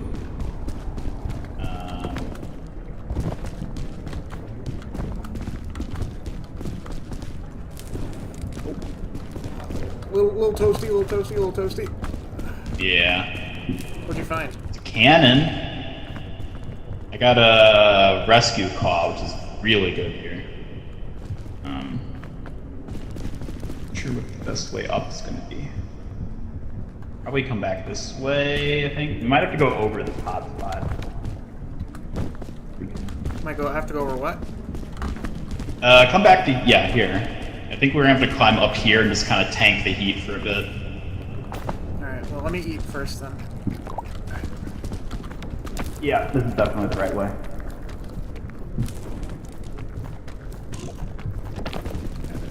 Thank you. Okay, and then from here, we can maybe make our way over to this side. Well, I have the chain cannon whenever we really need it. Yeah, I don't think we're gonna need it yet. And I do have 2 pitons. I always struggle with the pitons. I always struggle with the controls for some reason. Okay, I'm gonna put one right there. What the shit? Okay. Okay. And then we're gonna climb up from here. And stand on this. How did you get up to that? What? Jump and grab. Excuse me. That is what I did. What are you talking about? You run and jump and grab. Ah, there we go. There you go.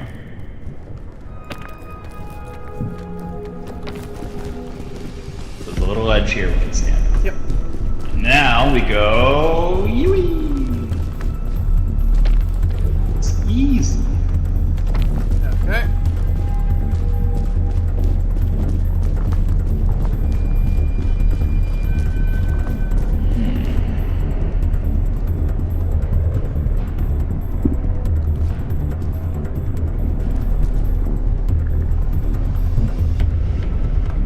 This seems like the only viable way up here.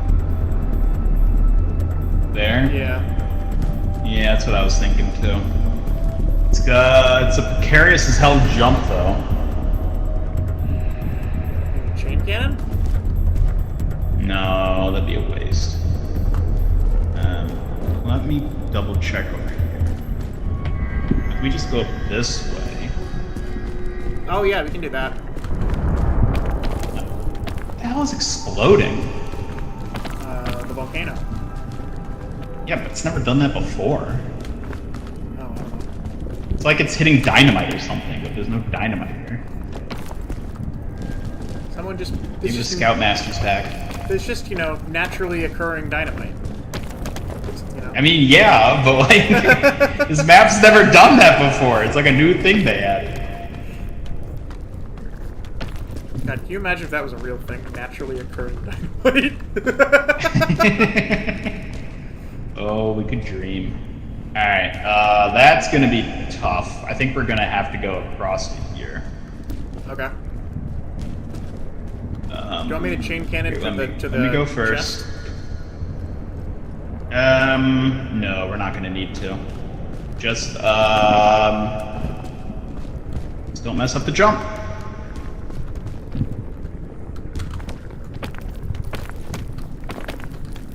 There we go. See, this is easy. Yeah, sure. We Really? could be doing this naked. Okay. Well, I'm doing it in sandals, so... Exactly, you're already halfway there. Alright, now this. If we can walk up that actually we might even have to. Dude, this is the easiest game I've ever played in my life. Sure. Ah! What? They just bombarded me with hamsters. They made me suffer. Help! Ian! Help! Woo. Are you alive? Yup. Alright, I'll grab you this time. I don't have Could the you imagine if that redeem made me lose control of the game I was playing? I don't have the stamina to get back up, though. What do you need? Like, probably overhealing? Or, not overhealing, like, extra stamina. Are you hungry? A tiny bit. Okay, okay, wow. Yeah. All right, I got an idea. Hold tight. Okay.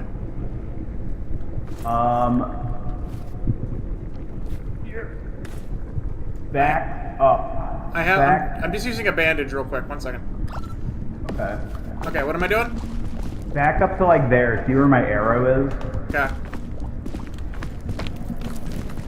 Okay, stand still and get ready to grab something when you're up here. What the fuck? I was pressing the button. What did I just tell you? I was What pressing did I the just button. Tell you? I was What did pressing the tell button. you? Okay, climb back up to where you were. I can't. I have no health. Let me. I need to use the health pack. 1 second. What the fuck?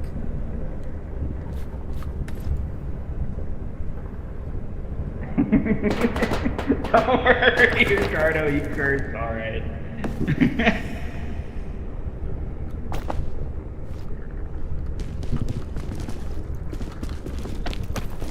Nautical inspired theme. Yes, finally give us deep sea diver Reinhardt.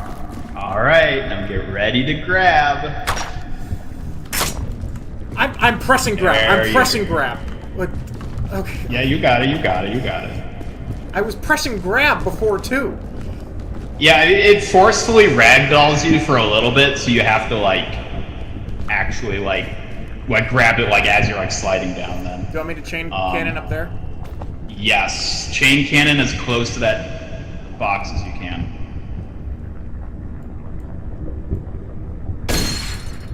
There we go. Whoa! There you go.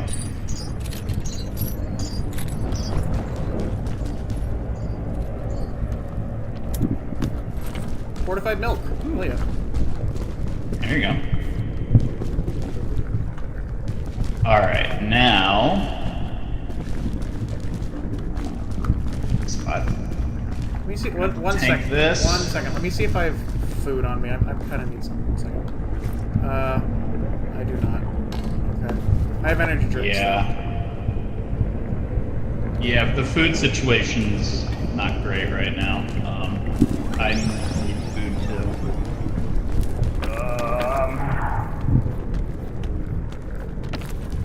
Okay, I just used an energy drink to get up here. Okay. We might be able to just up climb this, but I'm... Here, okay. I need to eat this. Yeah, if you have any more food. That was all my food. That's all I had. Wait, no, give me the Chain sports drink. I over. need the sports drink. The sports drink is actually going to help a lot here. Alright, you can take it out. Alright, cool. Now we're good. That's a lot better.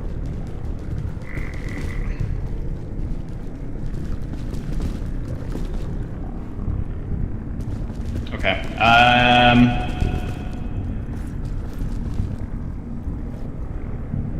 Oh, you have a chain cannon too. Okay, good. I do. I also have this, which we're gonna try to throw up here and climb onto. That maybe didn't quite land where I Holy wanted shit. it to. It's just the engineer from Deep Rock Galactic. Yes. With his exactly. pancake gun. Oh, this is bad. This is bad. This is bad. Oh, there's a ledge up here already. All right. Well. Oh, fuck. Come, my boy. Oh, Go. uh, You're on ground. So. I am. Crawl around the edge here. Yeah, you'll be fine as long as that doesn't happen. A little higher, a little higher. Ooh. Okay. And now we should be able to go up and over this.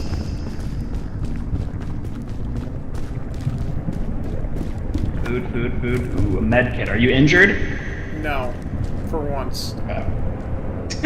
But it might be a good I think we idea can for me to. scale that. It might be a good idea for me to have it. You know. Okay, pick it up there. Cool. Alright, go up this way.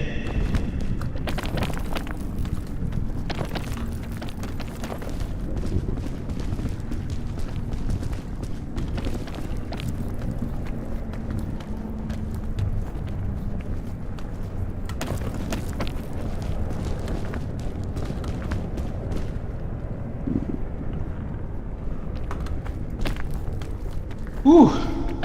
Okay. Die doing what he loved most, being surrounded by hamsters.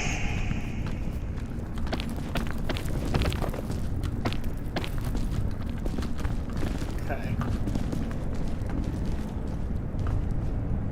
Man, this place just keeps going.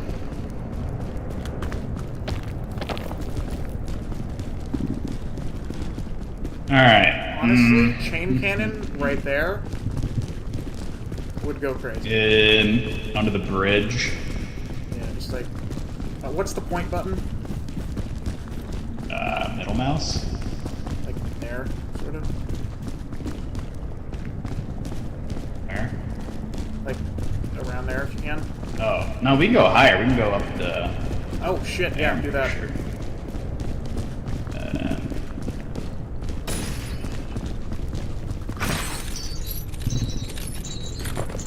Actually, I'll let you go first.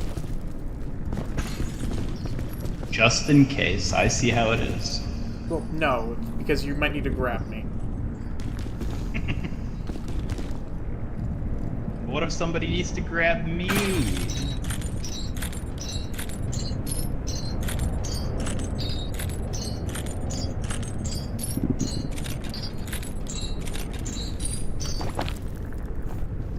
Yeah, see? Like that. Alright, Because once I get to the end of the chain, I'm like, what do I do? How do I grab onto the rock?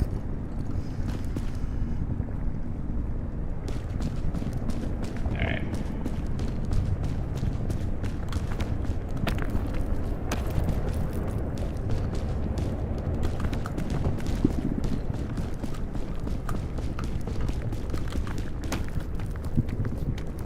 Alright.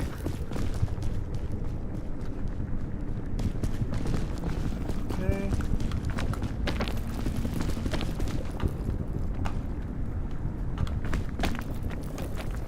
Wait, something we have to eat. Oh, this is not good, not good, not good. Beep. I don't have the stamina. Ow, ow! What are you doing? What? Oh shit. What the hell is that? Me trying to climb. I'm out of stamina. I need food, so... Okay, that where we came from, or is it down there? Like, almost half my health bar is food now. It's not Yeah, I have no food.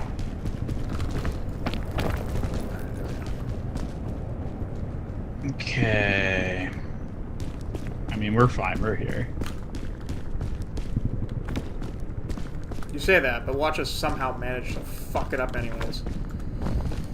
That's what you think. The hamster's fat.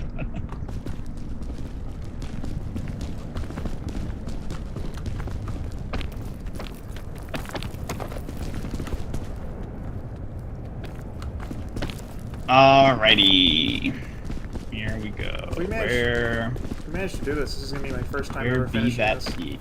Oh my god, what the hell is that? I just glitched through the floor. Yeah, me too. It's like a cursed spot. See you, Mario. Have a good one. Thanks for stopping by.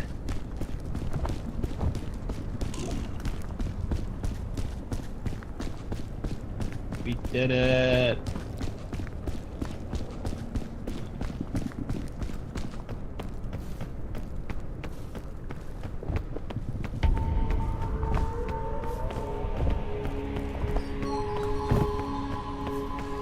Oh, I have no food. Neither do I. I'm like actually starting up here. Literally over half of my health is just hunger. Well, that's why we got to get to the top of the peak. I mean, I can just walk this, which is good.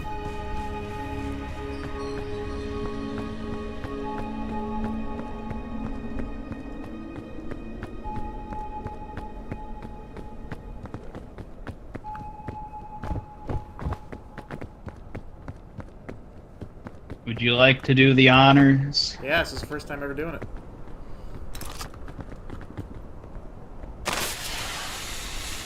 Notice me.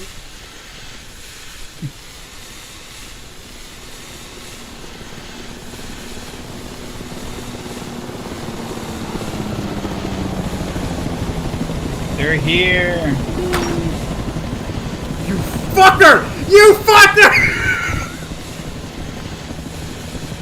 Bye. Bye, Astro.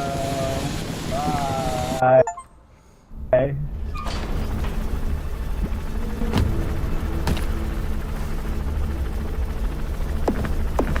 Oh, what? Why are you in here? Fucking hate you. You bastard! Oh my god.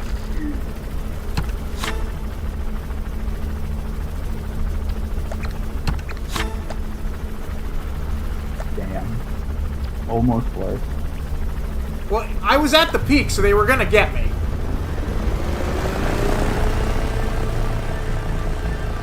Stop that anime betrayal.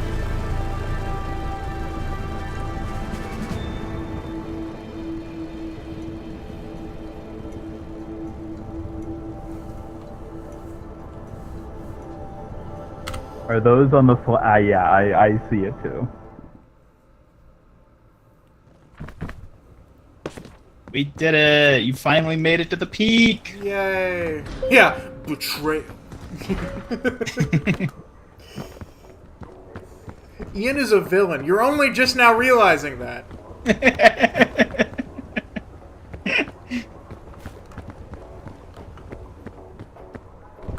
What? Does this look like the face of a villain to you? Yes. This guy.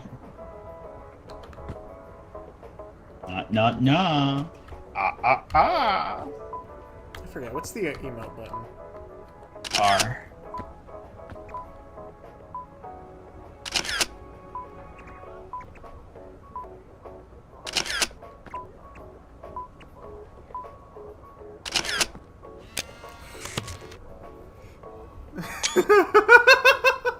Beautiful. Fuck. Beautiful. Ian is not a villain. Not a villain. He's a bully. Damn, that's No! crazy. I don't know what you're talking about. Maybe. No.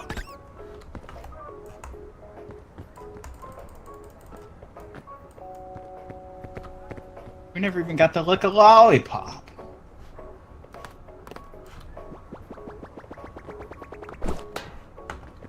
You should ask your friends for help. Definitely not. Sure? Get his revenge? I don't know about that. I don't know about that. I don't. Here's the thing. I do not have the mind of Ian where, like, my mind instantly goes to, how can I betray this person? My mind instantly goes to, okay, we need to finish this together. So, it's like, it doesn't work that way. If you wanna. I don't have the mind of a lunatic. I don't like, my mind doesn't just default to, man, I just want to fuck with this person. Like, it's just... You're not constantly looking for ways to undermine the people around you, be they friend or foe. No! I am not! Revenge of the... I'm not comfortable answering that.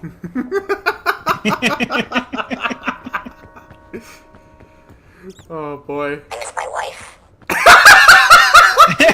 I miss my wife, Tails.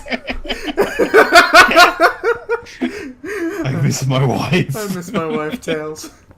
I'll be back. Holy shit, I did not expect that. Maybe. You should ask your friends for help.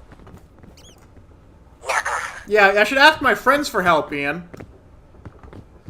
Oh yeah, that sounds like a great idea. I think that's a bad idea. Please don't.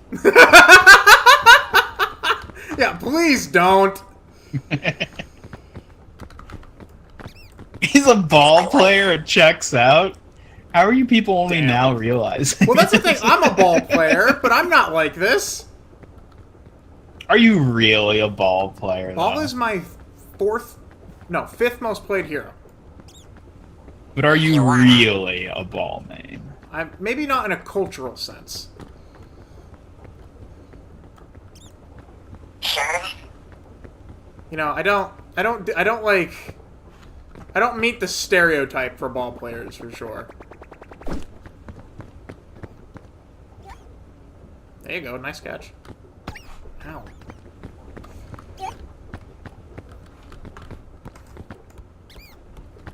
Definitely not. Ow, you fucker.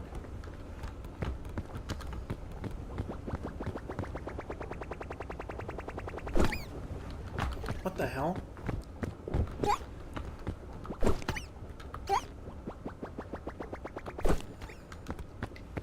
All right. What the hell? Ah.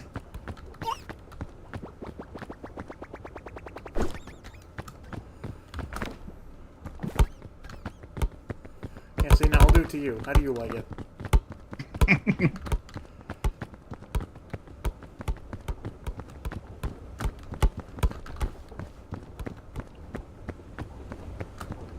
Damn. Yin and yang. The yin and the yin Alright, and yang. well, Yeah. I think this is probably going to be wrapping up our podcast for today. Yep. I do have to actually get going pretty soon, so And I have to go to the gym, so. yeah. All right. Well, thank you everybody for tuning in to our special season 3 episode. Oh yeah, I forgot you could do that. It's useful if you're a coordinated team. Ah, well, we're not. Thank you all for tuning in. It was a good time. I will be back on Sunday with my regularly scheduled stream. Hope to see you all there. Orchid will be back as well. And yeah, more fun shenanigans. Good time here today. Thank you all for tuning in. Look at my fucked up arm. What do you do to it? I don't know. Anyways, yeah, you can finish signing off. Yeah, thanks for tuning in, everybody. It was fun. Have a good one. Goodbye. Bye. Goodbye. Thanks for Bye. being here, folks. See you next time.